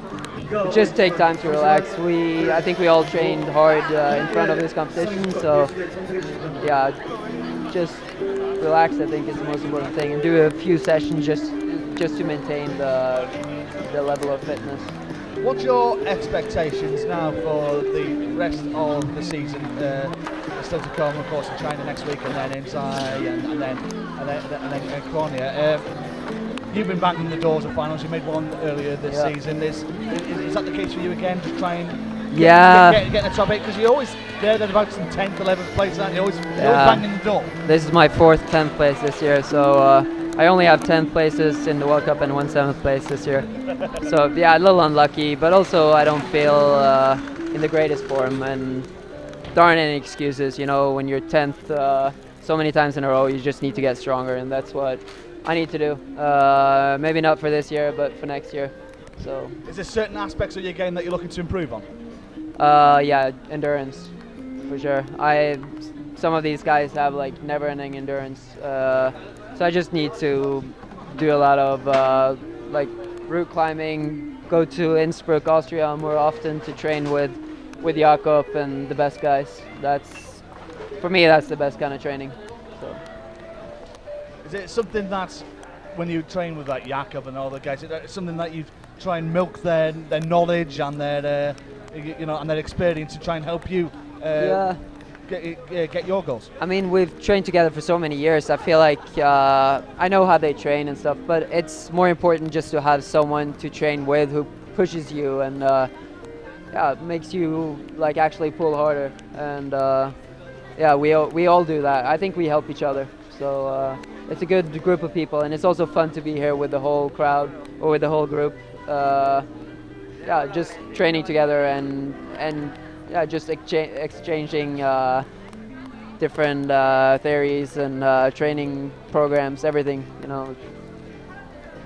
It's a question that people have asked me about this sport, and don't get me wrong, I come into this sport 2.5, 3 years ago, and I didn't know what it was about, and I've been learning over the last few years.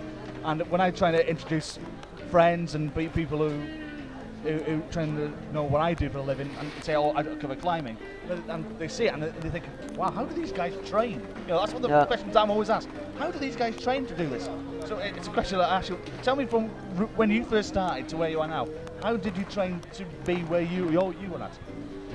Well, I tried to learn from the best. You know, I always travel a lot because Norway is not it's not a great climbing nation. It's never been, and so I traveled a lot. I trained with Austrians, like David Lama. I spent a lot of time with back in the days. Jörg Verhoeven, he lived in Innsbruck. So I think the fastest way of improving is just to train with the best and learn from the best. So that was always my my philosophy, my theory. Yeah, I mean, we train in the gym, also go climbing outside once in a while. Actually, I think I climb outside more often than most people, most competition climbers. Half of the year is you can climb outside because there aren't any competitions, and it's not very complicated actually. One thing I should mention, 2015, provisionally on the calendar. Yep. Norway has a World Cup. Yep. How much are you looking forward to that? Oh, that's going to be fun. You talk about pressures of World Cups and getting in finals. How about doing it on home soil? No, that's going to be interesting for sure. I've never competed on home, internationally on home soil before, so I hope it's a good World Cup. I hope the other competitors, my friends, like it, and I hope there will be one every year in the future too. There's not many Norwegian climbers. How much have you helped try and put the sport on the map in Norway? How much have you tried to help grow your sport, grow climbing in Norway? I mean, it's growing fast. It's one of the fastest growing sports in Norway right now, and there are a lot of new gyms opening, and it seems to be growing everywhere. And Norway is no exception, so I think in a few years climbing will be a lot bigger than it is today. Hopefully. Well, there's only 3 World Cups left, and in the middle of November, Kronia is the last one. Yeah. What do you do now in the off season? You know, it's only a month away. How do you guys? Is it a little bit of chill down up to Christmas and then start training again in the new year, or do you guys just keep going? Yeah, usually there's a chill down, like take 2-3 weeks off. This year, I don't know what we're gonna do. I might go straight to Spain to climb outside, which is like pretty chill. You don't have the pressure of comps anymore.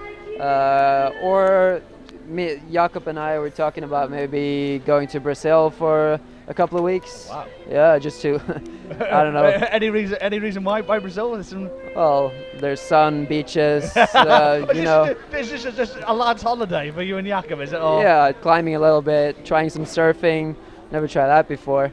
Oh, I have. Brilliant. Yeah, it's good. Absolutely brilliant. I did it when I was at university, and it's something I absolutely miss, because there's one thing I will say, it's one of the best workouts ever is surfing. Yeah. And since I stopped surfing, I put on about 2 stone in weight. So so say no more. But yeah, brilliant sport. Just a little afraid of the sharks, but. Like I did it in British waters, and trust me, there wasn't that many sharks on there. But it's something that you guys, you mentioned Jakob, you know, he's a good personal friend of yours as well, and you know, obviously enjoy his company, and you know, it's something that you enjoy traveling on the road. You make good friends here, and it helps you, you know, when you're at these competitions. It really helps me. I don't think I would be going to these comps if it wasn't for the Austrian team. If I couldn't travel with them, I wouldn't have been going.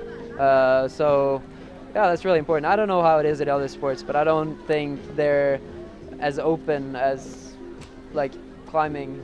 The teams here, like, we're all friends, and we hang out, and yeah.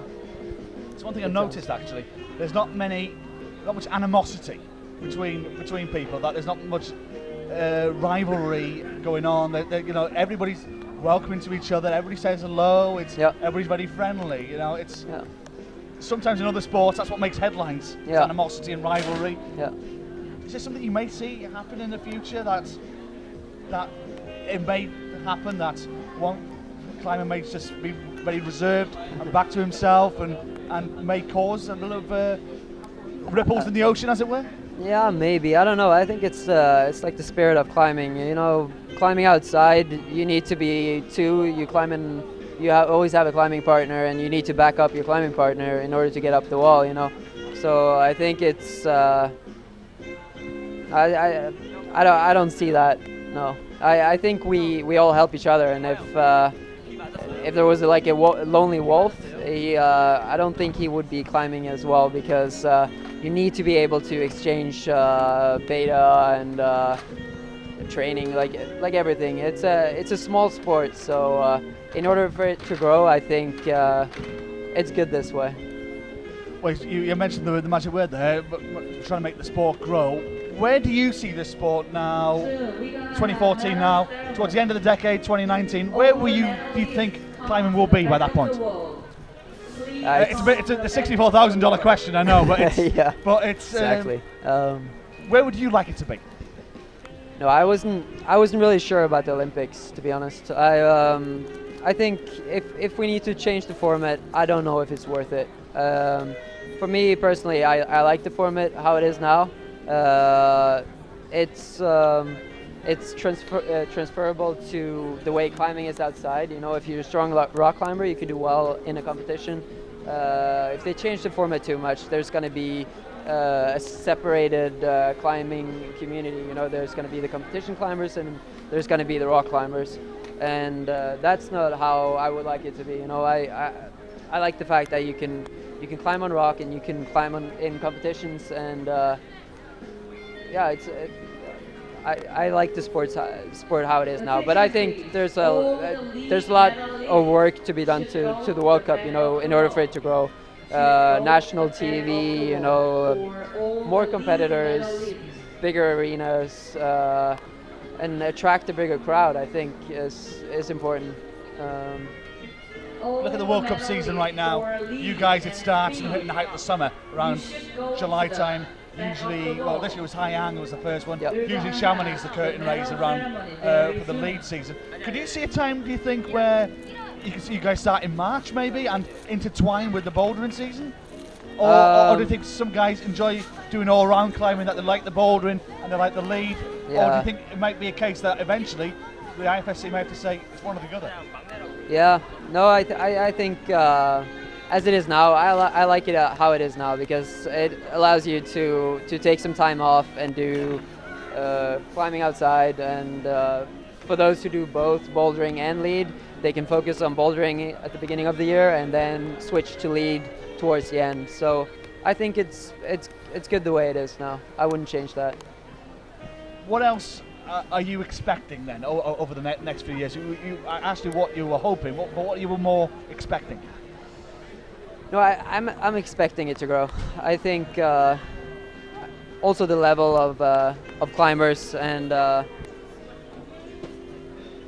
there'll be more competitors, stronger climbers. The level will increase, and I think as the level increases, I think the quality of the competitions will also increase. So I think the future is looking bright for competition climbing. Well, absolutely indeed. We've just got a little bit of a delay here for the medal ceremony.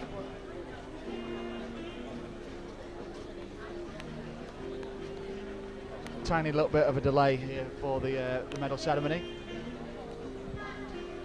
We're missing an athlete apparently, that's the reason of the delay. But hopefully they'll be getting us underway shortly. Me and Magnus will just carry on chatting away like two men down the pub on a Saturday night. So you mentioned about the Holy Grail, as it were, for climbing, which will be the Olympic Games. Could you see it happening in your career, maybe? Because we're looking at 2024 now, to be 10 years down the line. You'll be. I'll be an old man then. I'll be in my 40s then, and you'll be in the mid-30s. Will it come too late? Do you think for you? It depends. I think it all comes down to motivation. You know, I've been competing for a long time, and yeah, I don't know. It's hard to say, but I think if I compete in what do you say, 20? Well, the next time it may be coming is 2024, which is what, 10 years from now. I think I'll be having a break before then, and maybe making a comeback right in front of the Olympics. Yeah. But that's another question I was going to ask actually. When do you think is the peak for a climber, as in their physical peak, age-wise? Or do you think they can go on for? I think you can go on for a long time. I think experience is really important in climbing, and you gain so much experience just from competing. So I don't think, as of now, I don't think age is a limit really. It's not. No, there's no obstacle. I think but of course, like late 30s, I think might be your last years as a competition climber. Well, I was going to say, because I'm looking at the age groups. So Ramon today 32, Romain 31 as well. You know, it's Akito was 32 as well. So you had 3 30-year-olds, 30 pluses in today's final. So it goes to prove it's not a young man's game, is it? No, not always. I mean, I guess this was a little unusual though. Normally you don't have 3 30-year-olds in a final, but I mean, I think like this generation, like Jakob, Sean, Sachi, all those guys, they're 80, 88, 89, 90.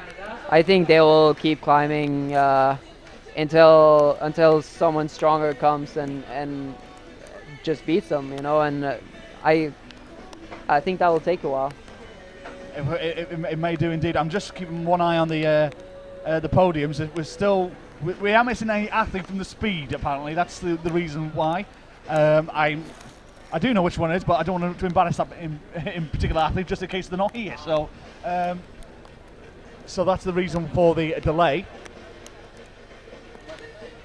But we will see what is due to happen here. I'm just seeing some. Yeah.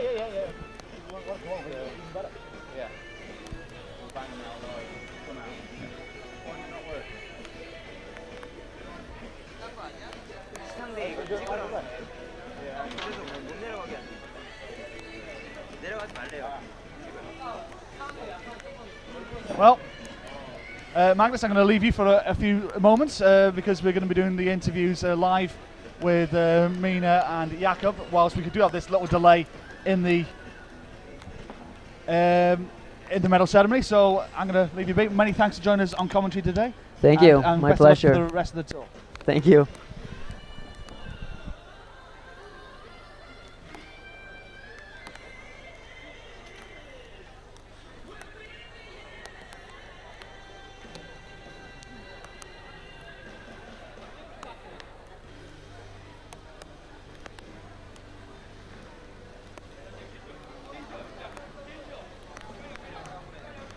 지상대 이거 잡으래요. 근데 어디 잡으라고 특별히 얘기도 안 해줬어요. 아 그런 얘기 없었어요. 그냥 저거 찍고 오래요. 그냥 지상대 잡았어요. 일본 선수들 상처는 없죠. 간대요 그냥? 간대요 바로?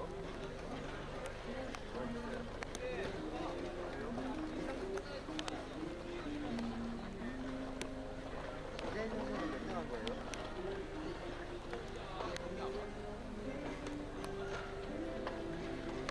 아 메달 못 땄을 것 같은데.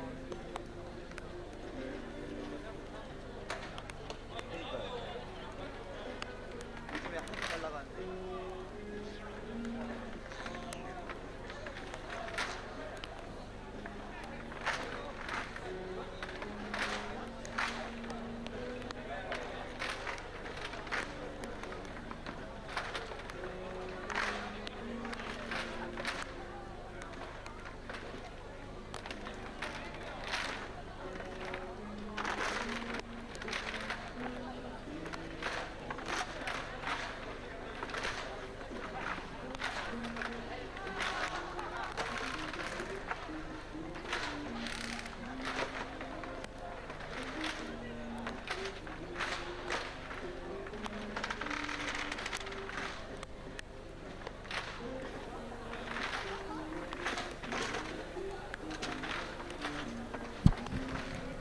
So I've just come out into the arena and Mina Markovic was here waiting for me. Mina, many congratulations, your 15th World Cup victory. You surprised by that, first of all? Yeah, a little bit, but the most of all, I'm happy that finally I started to climb well again, so that's the most important. Yeah, there's one thing I was going to mention actually, that we look back at what happened in Gijon there. You were happy with your performance, but at the same time a little bit disappointed that you didn't win the world title. But you said you left Gijon with a lot of confidence, and it seemed you brought it here to Mokpo. Yeah, definitely. I always had a good experience with Asia, so I was excited even to come here, and when the qualification started, I just feel this fever and excitement that I can be here, compete here, because I don't know, just be there, it's a pleasure, and all the trip competitions, it's a great experience. It's a place that you enjoy then? Yeah, definitely. Tell me about the final, tell me about this route, how difficult was it? Actually, I found it like a bit different than usual, especially the beginning or the first third was like tricky. It didn't give you some flow of climbing. You always needed searching some solutions, changing the feet, looking how to do the move. And actually when you pass the first half, the route got really fluid and you could rest and just continue straight forward. So yeah, I'm a bit angry, or quite much angry for me, that I missed the top, because I think that's something what I should do, and it will be even more rewarding. But that being said, though, even though you missed the top, you still have a W next to your name, as in victory or win. So tell me, how much confidence is this going to give you now heading to China next week and then to Japan? It's definitely good confidence, but as I said, like in this second part of the year, the things are getting well, and what's the most important for me is that I started to climb back. As I know, I started to enjoy it back, so I actually don't care so much about the next results, how it will finish, but I just want to enjoy like I did this comp and get the most from every route that I get to climb. Taking it one competition at a time then? Yeah. One of the questions I was going to ask, because this is something that I was interested about, was the conditions here in Mokpo. The weather got a little bit heavier throughout the final. Did it have an effect on that top part of the wall? Did the rain have an effect on the holds? I don't know, I think the rain didn't affect it, because the wall is really good structured and covered and everything. So, but honestly, I'm not really the person who would complain about the conditions. Maybe ask someone else. You don't care, you win under your name anyway, haven't you? Yeah. A few days off now between you here and China. What are you going to do for the next few days? Tomorrow we are moving to Seoul, and we will climb at Giant's gym, so I'm looking forward. Absolutely, and I'm looking forward to seeing you next week in China. Mina, many congratulations. Another victory for you. Thank you.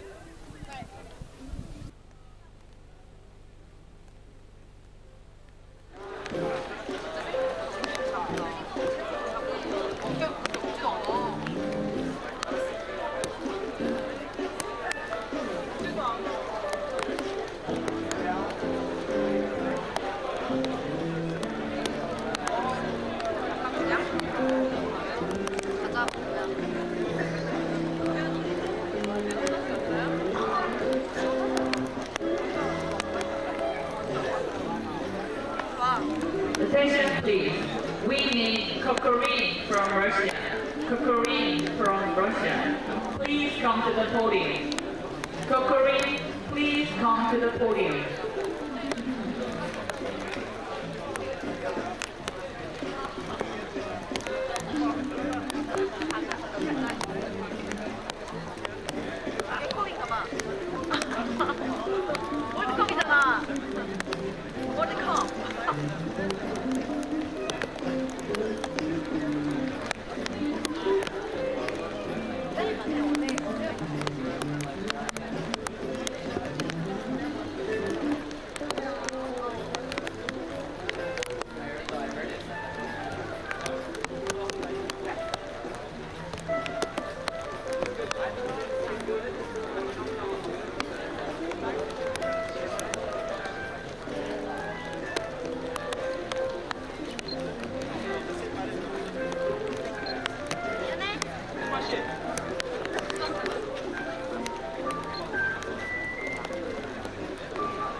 So I've been joined by Jakob Schieber. Jakob, they say 13 is an unlucky number, but 13 World Cup titles you have now won after this one today. Describe your emotions. Yeah, obviously I'm really happy and glad. I mean, the last few weeks haven't been the best for me, obviously, since I didn't do as well as I hoped at the World Championship. And yeah, I mean, I knew it's going to be really important here in Korea, especially since it's the first World Cup of 3 in a row now, just for the overall World Cup. And I knew it's going to be important for myself, just for the self-confidence to do well here in Mokpo. And yeah, winning it is just, yeah, awesome. Looking back on Gijon, you just mentioned the disappointment that you had there. Was that a little bit of give you a bit of a fire in the belly, as it were, a bit of a burning desire that you wanted to do well out here in Asia? Well, I mean, obviously it was a bit of a disappointment. In the end, I mean, I did okay, I think. I was happy with my performance, but I mean, others were just stronger. And I knew I had to train hard for the upcoming events to do well in the overall World Cup. I mean, I was in the lead before coming here for the overall World Cup, and it was still one of the biggest goals for me this season to win this title. But yeah, I saw over semi-final and qualification that, I mean, the other guys haven't slept either, and it's going to be hard, and I have to do my best to be able to win one or two, or do well in the World Cup. And yeah, I just had a really good run in this final, and I'm extremely happy that it was enough for the victory. Well, there's something that I was going to mention. You came out third in this final. You topped out, and you seemed not happy that you topped out about it. I was commentating with Magnus, your good friend, and he said you looked disappointed, as it were. Was there a reason behind that? Or maybe you were thinking, oh, I've topped this with ease, but the guys following me will probably as well, and you're looking back, the disappointment with the qualifiers and the semis maybe, or was it just at the point you were just that tired? No, I wasn't disappointed at all. I mean, maybe I wasn't showing my emotions as much as I would have if I would have been the last climber. I mean, I was really happy with my performance. I topped the route, and that was the best I could do. And also, I barely topped it. It wasn't like a really easy top, but still, I knew that there were 5 more people coming out, and I was expecting at least 1 or 2 more to top, but I knew there was a great chance for the podium, so I was pretty happy with my performance, and I would have been happy with the 3rd place. And yeah, that no one else could have topped it in the end was obviously, yeah, amazing. Did that surprise you, that nobody else topped? Yeah, it did. I mean, obviously in the semi-final we saw that the other guys are really strong too, and I knew the route wasn't super hard. It didn't have crocs on it. It was more like an endurance route, so I thought it will fit Ramon a lot as well. And yeah, I thought someone else will top it, but yeah, obviously not. It's still a victory under your name. We head to China now next week. Before we head there though, 7 days between then and now, what are you going to do? We'll stay in Seoul 3 more days or 4 more days. Yeah, go there tomorrow and then leave to China on Thursday. Yeah, it's not the first time that we're doing this. Last year and 2 years ago we also spent some time in Seoul. It's a really nice city, and we're already know where to train at and everything. The Chas always welcome us friendly. And yeah, after China, we spent the least amount of time in China actually, and then go to Tokyo right away. And yeah, really excited to see that huge city again. And yes, it's gonna be a fun trip. Is this a part of the year you enjoy? Is this a part of the year that you enjoy, this Asia tour? Is it something that you really look forward to? Yeah, for sure. I mean, it's like 3 weeks of traveling, and especially with such a great team, it's amazing. I mean, I'm traveling together with the Austrian team, but also Sean, Adam, and Magnus are joining us. So we're having a lot of fun, and we're all really good friends. So yeah, especially between the competitions, it often also feels like holidays. I'm going to have a question about your holidays in a minute, actually. But before I do, let's chat about China first of all. How much confidence are you now going to take into China next week after the victory here? Yeah, of course, a lot. I mean, I know I really have to do my best to make finals and to do well, to be on the podium. I mean, today maybe. I mean, Adam was not in finals. He's like one of the strongest right now, of course, and it's gonna be hard to challenge Adam, Ramon, whoever in China for sure. But obviously, I've got a lot of self-confidence here, and also a lot of points for the overall World Cup, which always feels good if you have that kind of goal. And yeah, I think I'll climb with a little less pressure and just try to enjoy it. One last fun question from me. Magnus was on commentary with me, and he's looking forward to the off season. That you and him maybe going on holiday to I hear Brazil. Maybe is that a goer? Yeah, I mean that's standing in a room right now. We're trying to plan it. We have a really good friend in Brazil, which his name Felipe, and he's still like not sure if he has time or not. So if he has time, we're probably going there. Yeah. A bit of surfing apparently is the goer of what Magnus says. Is that your cup of tea? I don't know. I mean, I've never surfed before in my entire life, but I've heard like of so many friends now that like, yeah, you should try it out. You should try it out. So I feel like trust me, it's great. I've done it as well. Yeah, I really want to try that out, and yeah, we're thinking of a trip of like everything, like partying, surfing, chilling, climbing. Yeah.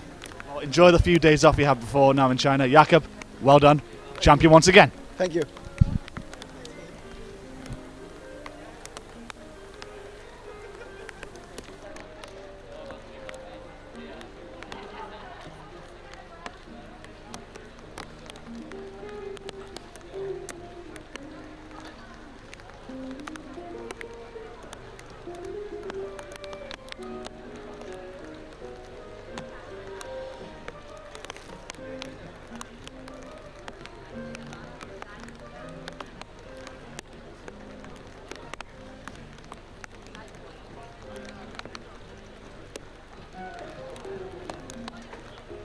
Attention please. Kimata Jadasbiak, please come to the podium. Please come to the podium. We need Kimata Jadasbiak. Please come to the podium.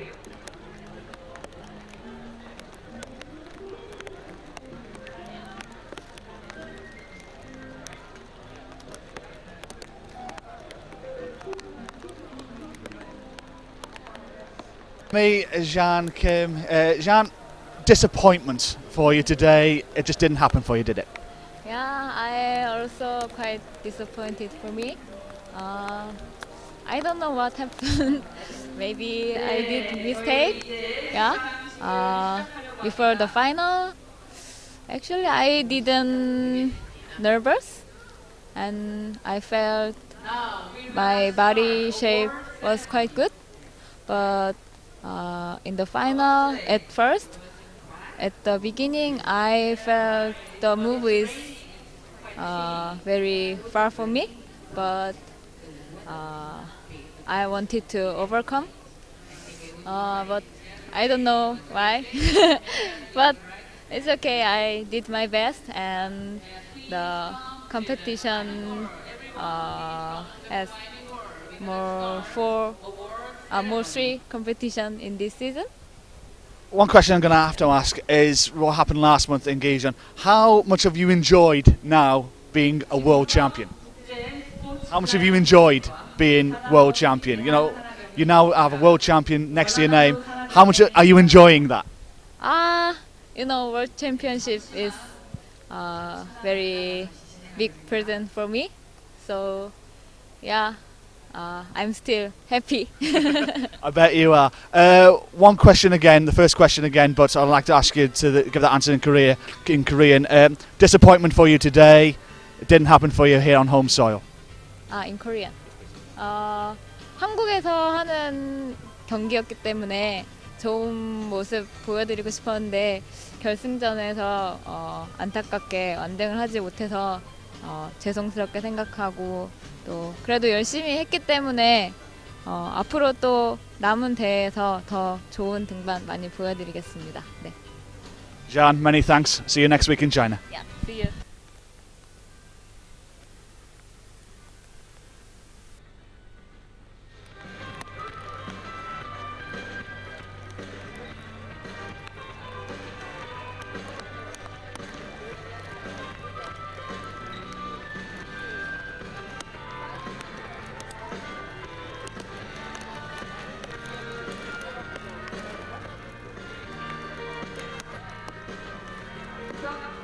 지금부터 국제 스포츠 클라이밍과 산업법인 대한산하연맹이 주최하고 전라남도 산하연맹이 주관하며 주식회사 콜핀과 BTR이 공식 후원하며 하나금융그룹에서 공식 금융 후원하는 2014 IFSC 목포 스포츠 클라이밍 월드컵 시상식 및 대회식을 시작하겠습니다. 국민의례는 생략하도록 하겠습니다. Good evening, ladies and gentlemen. Now we'll begin the closing ceremony of 2014 IFSC Mokpo Sport Climbing World Cup, hosted by the International Federation of Sport Climbing and the Korean Alpine Federation, and officially sponsored by Colping Corporation and PTR and Hana Financial Group. 시상식에 앞서 CAC 기부금 전달식을 먼저 진행하겠습니다. CAC 존 앨리슨을 대신하여 캐나다의 키만다 자르스비아크 감독의 CAC 소개와 인사말이 있겠습니다. Before we begin the award ceremony, we'll have a climax against cancer donation. This is the first nation in Asia and continues the charity mission across the globe on behalf of the family of climbers against cancer. On behalf of the CAC, John Allison, Canadian coach Tumanda Jarabia will give you a short note. Thank you. I'm honored to be here today on behalf of Climbers Against Cancer and John Ellison. As many of you may know, Climbers Against Cancer is an international charity. It was started 3 years ago by John Ellison. 안녕하십니까. 클라이머 어게인스트 캔서를 대표하여 이 자리에 오게 되어서 영광입니다. CAC는 국제적인 클라이밍 자선센터로서 3년 전에 잔 앨리슨에 의해 만들어졌습니다. 3 years ago, John had a sore leg and he went to his doctor. And he had possibly the worst day anyone could have. He had the worst day of his life. He was told that he had an aggressive form of cancer and that he was dying. 네, 3년 전 잔은 다리 부상 때문에 병원에 가게 되었습니다. 여러 테스트 후에 그는 그가 인생에서 가장 최악으로 맞을 수 있는 그 순간을 겪게 되었습니다. 그것은 바로 그가 회복 불가능한 암에 판명이 되었기 때문입니다. I think we all know how to be strong on our best days. What makes John very special is that he decided to be strong on his worst day. On his worst day, when he found out that he was dying, he decided to smile. He decided to start a charity that would raise money for cancer research to make sure that no one else ever had to have a worse day. 네, 잔은 최악의 면로부터 강해질 수 있기를 스스로 결정하게 되었습니다. 우리 모두는 우리가 살면서 가장 빛나는 날을 생각하면서 가장 강해지는데 자는 자기 스스로 그 죽어가는 상태에서 회복 불가능한 상태에서 다시 새 삶을 걷기로 시작을 하고 CHC라는 암을 예방하는 그런 태극기 자선단체를 설립하게 되었습니다. Through Climbers Against Cancer, John used the strength of the climbing family. Because each and every one of you have supported the charity, John has been able to raise in the last year and a half almost $500,000 for cancer research. Because of each and every one of you, today we are able to make contributions for cancer research all over the world. 그는 사람들에게 암이 얼마나 무서운 것인지 깨닫게 해주기 위해서 암을 극복하기 위한 클라이밍 가족들이 강해질 수 있는 그 길을 위해서 자선단체를 설립하게 되었습니다. 그는 매우 바쁜 날들을 보내고 있었고 또 되게 아픈 날들을 보내고 있었지만 그는 대신 그 방법을 찾기로 결정하였고 단 덕분에 이제는 많은 전 세계 클라이머들이 돈을 기부하기 시작했습니다. And today, along with Kim Jae, on your behalf, we're able to donate 17 million won to the Cancer Research Center here. 네, 오늘은 김자희 선수와 함께 1,700만 원, 하나로 1,700만 원에 달하는 돈을 이 자리에서 기부하게 되겠습니다. 감사합니다. 감사합니다.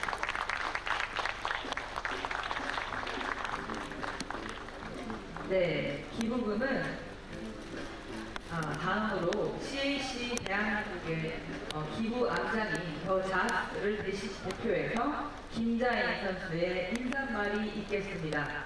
Next, Giant Kim from the Just Korean Donation Climax Center will give you a short note.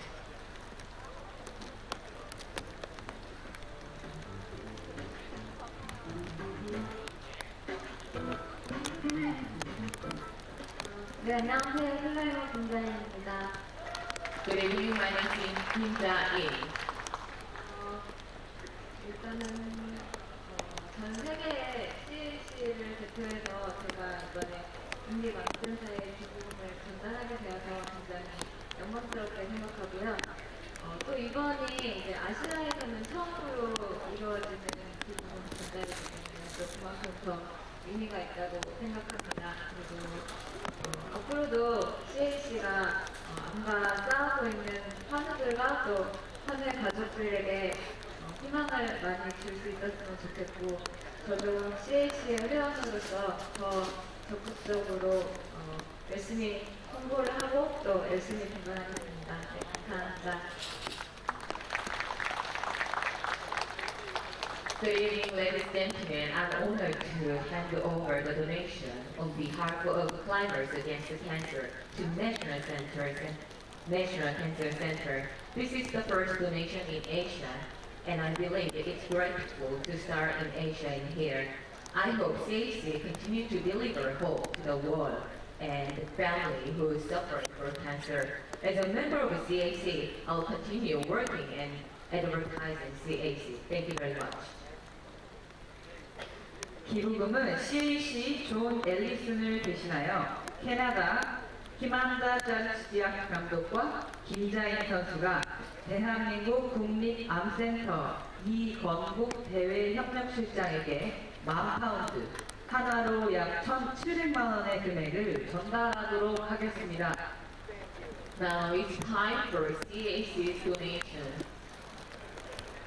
The CAC ambassador, Canadian coach, and Kim Ja-in, the Korean climber, will give the donation to the National Cancer Center. This is grateful start in Korea.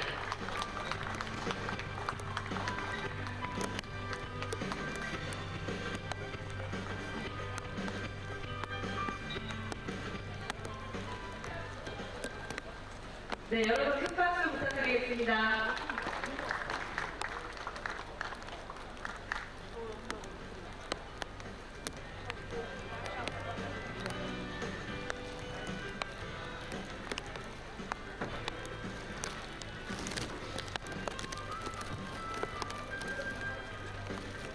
네, 방금 전에 이 1,700만 원의 기부금을 전달받으신 우리 대한민국 국립암센터 이건국 대외협력실장님의 인사말이 있겠습니다.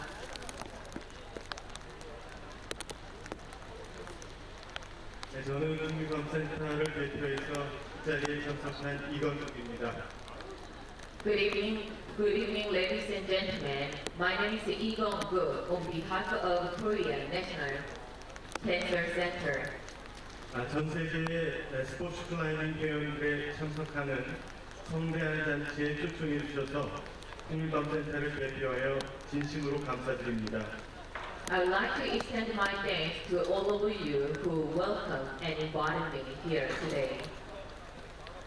또한 월드컵 대회가 성대히 치러진 것에 대해서 진심으로 축하드립니다. I would like to give my all congratulations to all of you who finished the World Cup successful. 암 연구를 위하여 지원해 주시는 기부금과 암 퇴치를 위한 여러분의 정성과 마음을 감사히 받겠습니다. With the donation and all of your hurt, I would like to give all my thanks. 암을 극복하기 위한 연구에 더욱 노력하겠다는 저희의 다짐을 앞으로의 성과를 통해서 보여드리도록 하겠습니다. To overcome all the cancer, I would like to show you with the result of researching the cancer. 한 번 더 암 연구 기금을 지원해 주시는 클라이머스 어게인스트 캔서 그룹과 국제 스포츠 클라이밍 연맹, 대학 산학연맹, 그리고 목포 스포츠 클라이밍 월드컵 대회 임원 및 관계자분들께 감사드립니다. Last but not the least, I would like to extend my all thanks to all of you here today and International Federation of Sport Climbing, Korean Federation, and all the officials. Thank you very much. 네, 여러분 큰 박수 부탁드립니다. 계속해서 우리는 시상식을 거행하도록 하려고 합니다. 먼저 여자부 속도 부문 시상이 있겠습니다. 호명하는 선수는 시상을 위해 무대로 올라와 주시기 바랍니다. First, we'll give the award for women's speed. Please come to the stage when your name is called. 네, 시상은 IFSC 기술감독관인 크리스토프 빌리언과 본 대회를 주관하고 있는 전남 산학연맹의 이상현 회장님께서 해주시겠습니다. The award will be presented by Christopher Gillon, technical delegate, and Lee Sang-hyun, the president of Jeollanam-do Alpine Federation.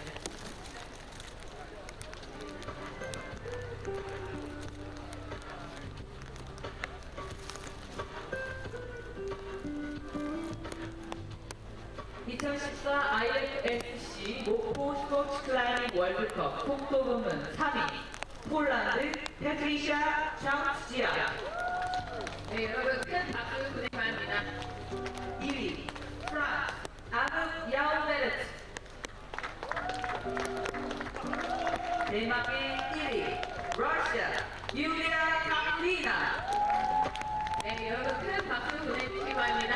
속도 부분 전 세계에서 가장 빠른 여자 3명을 여러분 눈앞에 두고 계십니다. 네, 크리스토프 빌리온께서 메달을 수여했고요. 이어서 전라남도 산학연맹의 이상현 회장님께서 지금 꽃다발과 그리고 상금 보드를 전달하고 있습니다. 네, 2위에게 지금 상금 보드를 전달하고 있고 마지막 대망의 1위 선수 러시아 선수 스피드 챔피언 for women's speed 목포 스포츠 클라이밍 congratulations. 네, 1위에게는 또 한국 전통의 보자기로 만들어진 트로피가 수여됩니다. 여러분 큰 박수 부탁드립니다. 얼마나 기쁠까요? 세계에서 가장 빠른 새 선수를 여러분 보고 계십니다.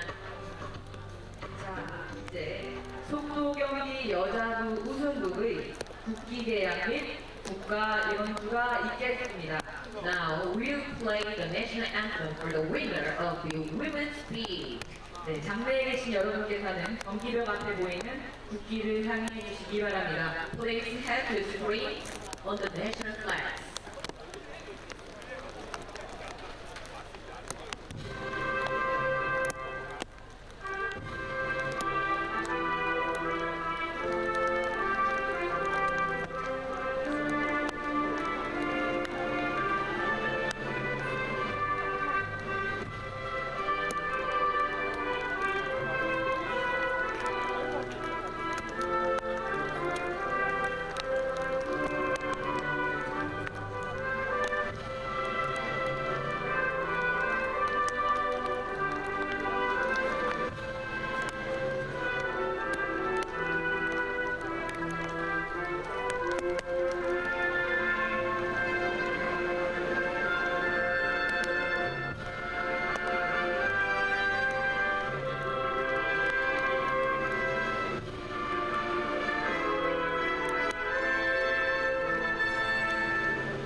네, 여러분 큰 박수 부탁드립니다.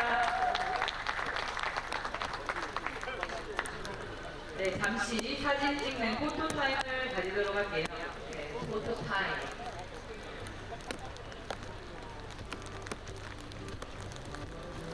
네, 얼마나 영광스러울까요? 목포 클라이밍 대회에서 스피드 1, 2, 3위 선수들을 보았습니다. 네, 이어서 남자부 속도부문 시상이 있겠습니다. 세상에서 가장 빠른 선수들이 나타나겠죠? 네, 그렇습니다. Next, we'll give the Men's Speed Award. Please come to the platform when your name is called. 소명하는 선수는 시상을 위해 무대로 올라와 주시기 바랍니다. 시상은 IFSC 기술감독관 크리스토프 빌리온과 본 대회가 성공적으로 개최될 수 있도록 많은 도움을 주신 목포시 의회 조성오 의장님께서 해주시겠습니다. The award will be presented by Christopher Billon, technical delegate, and Jo Song-oh, the chairman of Mokpo City. On the third place, Ukraine, the Nilo Bobsled. Congratulations.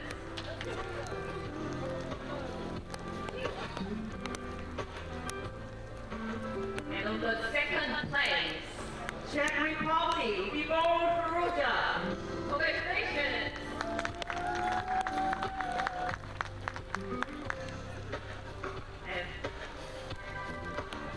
네, 지금 꽃다발과 상금 모두가 전달되고 있습니다, 여러분. 마지막으로 on the first place of men's speed, Poland, Marcin Dubianski. congratulations. Yeah. It is the first time to get good men's speed. 월드컵에 참가해서 1등은 처음이라고 합니다. 네, 선수 3명의 선수들이 보입니다. 네, 큰 박수 부탁드립니다.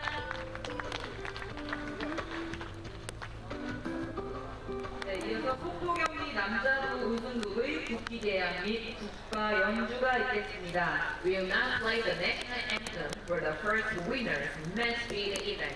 Please have the national flag on the screen. 장내에 계신 여러분께서는 경기벽 앞에 보이는 국기를 향해 주시기 바랍니다.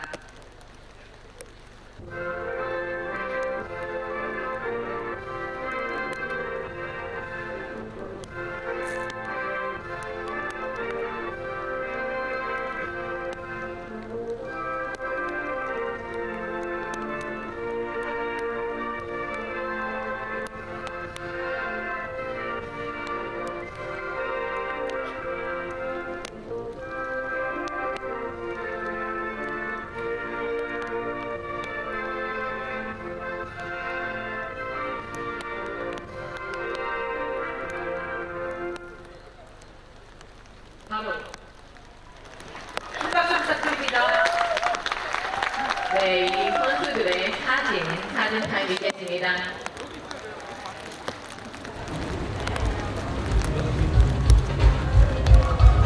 저렇게 작은 선수가 1위를 할 수 있다는 저력을 보여주네요. 우리 한국 선수들도 곧 저 1위 자리에서 만나 뵙기를 바랍니다.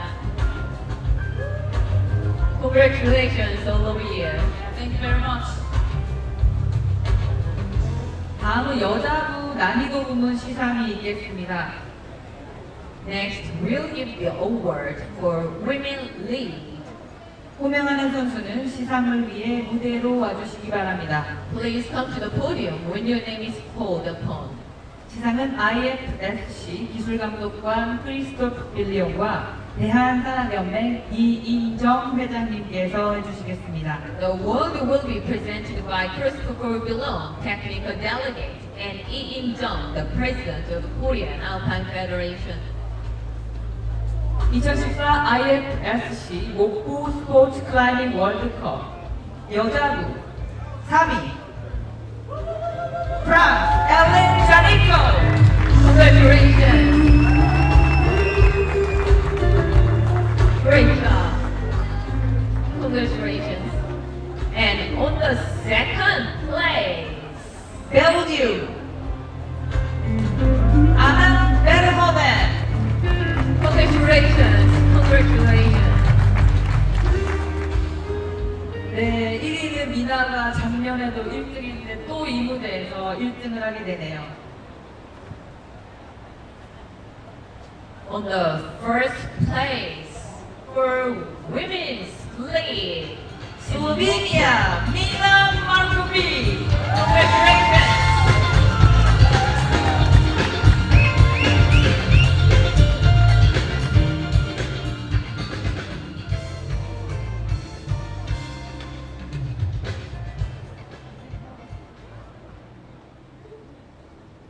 네, 마찬가지로 1위 선수에게 도자기론의 트로피를 전달했습니다. 감사합니다.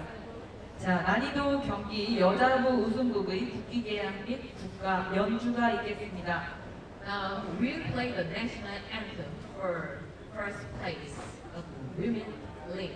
Please head to the screen. 장내에 계신 여러분께서는 경기벽 앞에 있는 스크린을 향해 주시기 바랍니다.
네, 마찬가지로 사진 찍는 시간을 갖도록 하겠습니다. Yes, let's get together on the first place. Have a great smile.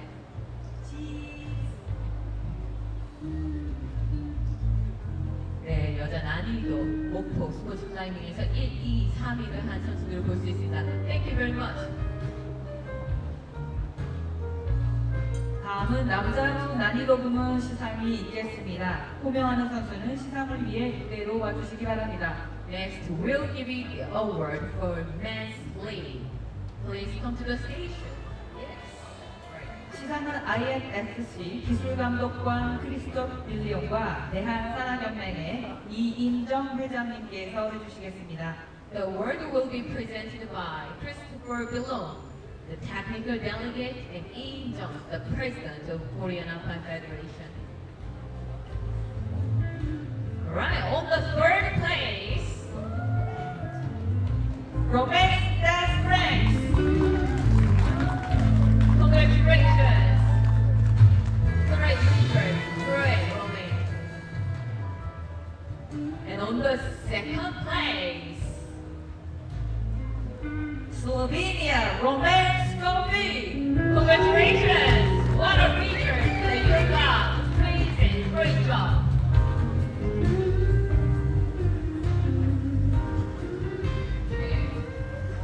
고백 선수 최고의 성적을 기록했습니다. 본인이 가질 수 있는 성적 중에 최고의 성적, 아마 오늘 밤 잠 못 이루는 목 On the first place, Austria, Jakob Schubert. Congratulations! Great job. Well done.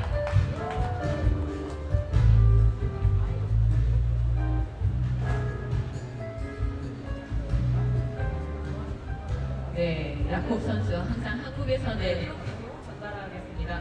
운이 없다고 했는데 네, 1등을 했습니다. 지난 3년간 한국에 오면서 매달 경력이 전혀 없었는데 올해 1등했습니다. Congratulations! Great job! 공격으로 따긴 것 같아요. 네, 좋습니다. 난이도 경기 남자부 우승곡의 국기계약 및 국가 연주가 있겠습니다. We will now play the national anthem for first place for men's league. Please head to the screen. 장내 계신 여러분께서는 경기벽 앞에 있는 스크린을 향해 주시기 바랍니다.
네, 마찬가지로 사진 찍는 시간을 갖도록 하겠습니다. Yes, please close it together. Let's take a great photo. What a day for all of three of you.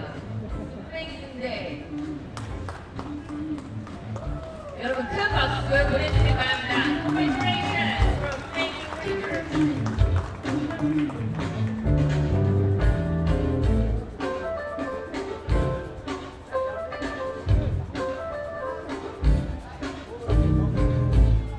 네, 계속해서 진행되는 순서는 2014 IFSC 목포 스포츠 클라이밍 월드컵 각 부분의 시상식을 모두 마치고 이번 대회를 주최한 IFSC의 기술감독관인 크리스토프 밀리옹의 대회 총평 및 인사 말씀을 해주시겠습니다. 네, next, Christopher Bilon from IFSC, Technical Delegate, will give you a closing speech. Good evening. I would like to thank the numerous public and the brave public. You have transmitted your energy to climbers, and climbers have sent back to you the spirit of sport climbing. 안녕하세요. 먼저 오늘 찾아주신 많은 관중 여러분께 감사 인사드립니다. 여러분이 가진 에너지를 클라이머에게 주었고 클라이머들은 여러분에게 다시 그 에너지를 되돌려 주었습니다. On behalf of IFSC, I would like to give a big thanks to the whole city of Mokpo and his mayor, Mr. Park, also to all volunteers, organizers, sponsors, and the Korean Federation, Mr. Lee In-jong, his president, and Mr. Lee Sang-young, president of the Chunan KAF. IFSC를 대표하여서 저는 이 대회 개최 도시 목포시에 큰 감사를 전하고 싶습니다. 또한 박홍윤 목포시장님께도 감사를 표하고 싶습니다. 계속해서 자원봉사자분들 그리고 조직위원회 여러분 또 스폰서 여러분들께 모두 감사의 인사를 전합니다. 마지막으로 대한사랑연맹 이인정 회장님과 또 전남사랑연맹 이상현 회장님께도 감사의 인사를 올립니다. I'm glad and proud to have the right to close the Speed and the Lead World Cup in Mokpo. 저는 스포츠 경기와 또 난이도 경기를 가까이에서 목포에서 볼 수 있게 됨에 따라서 정말 영광이었습니다. I just want to say of all of you, Dansa Amila, Kudigo, and Neon in SEO, it was a pleasure and thank you very much. 그동안 감사합니다.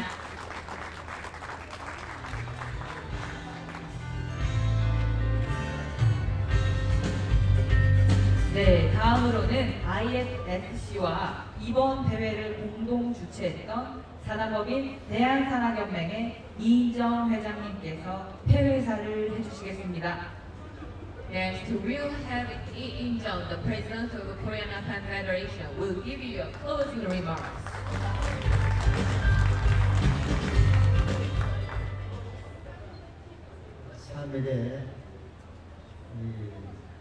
스포츠 클라이밍 국제대회 잔치가 끝났습니다. 여러분이 많이 도와주셔가지고 아무 사고 없이 세 번째 목포 월드컵 대회를 마쳤습니다. 우리가 이 국제연맹과 3년의 계약을 끝마친 오늘 우리는 내년에 또 계속해서 국제대회를 유치하도록 노력을 하겠습니다. 아까 CAC라고 하는 자선단체에서 암환자를 위한 도네이션을 1,700만 원 정도를 기부해 주셨는데 제가 듣기로는 이 돈은 스포츠 클라이밍 관계자에게 암을 앓고 있는 환자들에게 그런 돈을 주십사 하는 그런 내용으로 제가 알고 있으니까 암센터에서는 참고하시기를 바랍니다. 우리가 세계 연맹 또 세계 대회를 시작하고 마치면서 이런 아름다운 모습을 여러분과 같이 본 것을 참 기쁘게 생각합니다. 우리도 다 같이 함께 참여해서 병상에서 앓고 있는 우리 클라이머들, 산악인들에게 큰 용기를 주십시오. 세 번째 맞이하는 이번 국제대회, 저는 항상 이 대회에 이상현 회장님을 생각하고 있습니다. 이분은 영암에서 아시안게임을 만드셨고 또 국제대회 목포대회를 시작해서 마무리했습니다. 다시 한번 고생해 주신 이상현 회장의 큰 감사의 박수를 보냅시다. 이제 월드컵 대회는 다 마쳤습니다. 여러분 집에까지 안녕히 가시고 또 아름다운 추억을 기다리는 내년을 기약하면서 여러분 대단히 감사합니다. 안녕히 계십시오. Thank you very much, dear athletes, dear officials, and all of you here today. I would like to extend my thanks to all of you because it is our last World Cup in Mokpo since 2012, and I'm very glad that we had no accident, got such a chance to say thank you very much. And here today, I would like to extend my big thanks to Lee Sang-hyun, the president of Jeollanam-do Alpine Federation, who made this World Cup happen for the last 3 years in a very different situation. And I hope to see all of you next year in a different location, and we'll do our best. Thank you very much. 이상으로 국제 스포츠 클라이밍 연맹과 산업법인 대한산학연맹이 주최하고 전라남도 산학연맹이 주관하며 주식회사 콜핑과 BTR이 공식 후원하며 하나금융그룹이 후원하는 2014 IFSC 목포 스포츠 클라이밍 월드컵 시상식 및 폐회식을 모두 마치겠습니다. 대단히 감사합니다. Now we come to the end of the conclusion ceremony of the 2014 IFSC Mokpo Sport Climbing World Cup. This World Cup is co-hosted by the International Federation of Sports Climbing and Korean Alpine Federation, organized by Jeollanam-do Alpine Federation, and officially sponsored by Colping Corporation and Hana Financial Bank. Thank you very much for here today.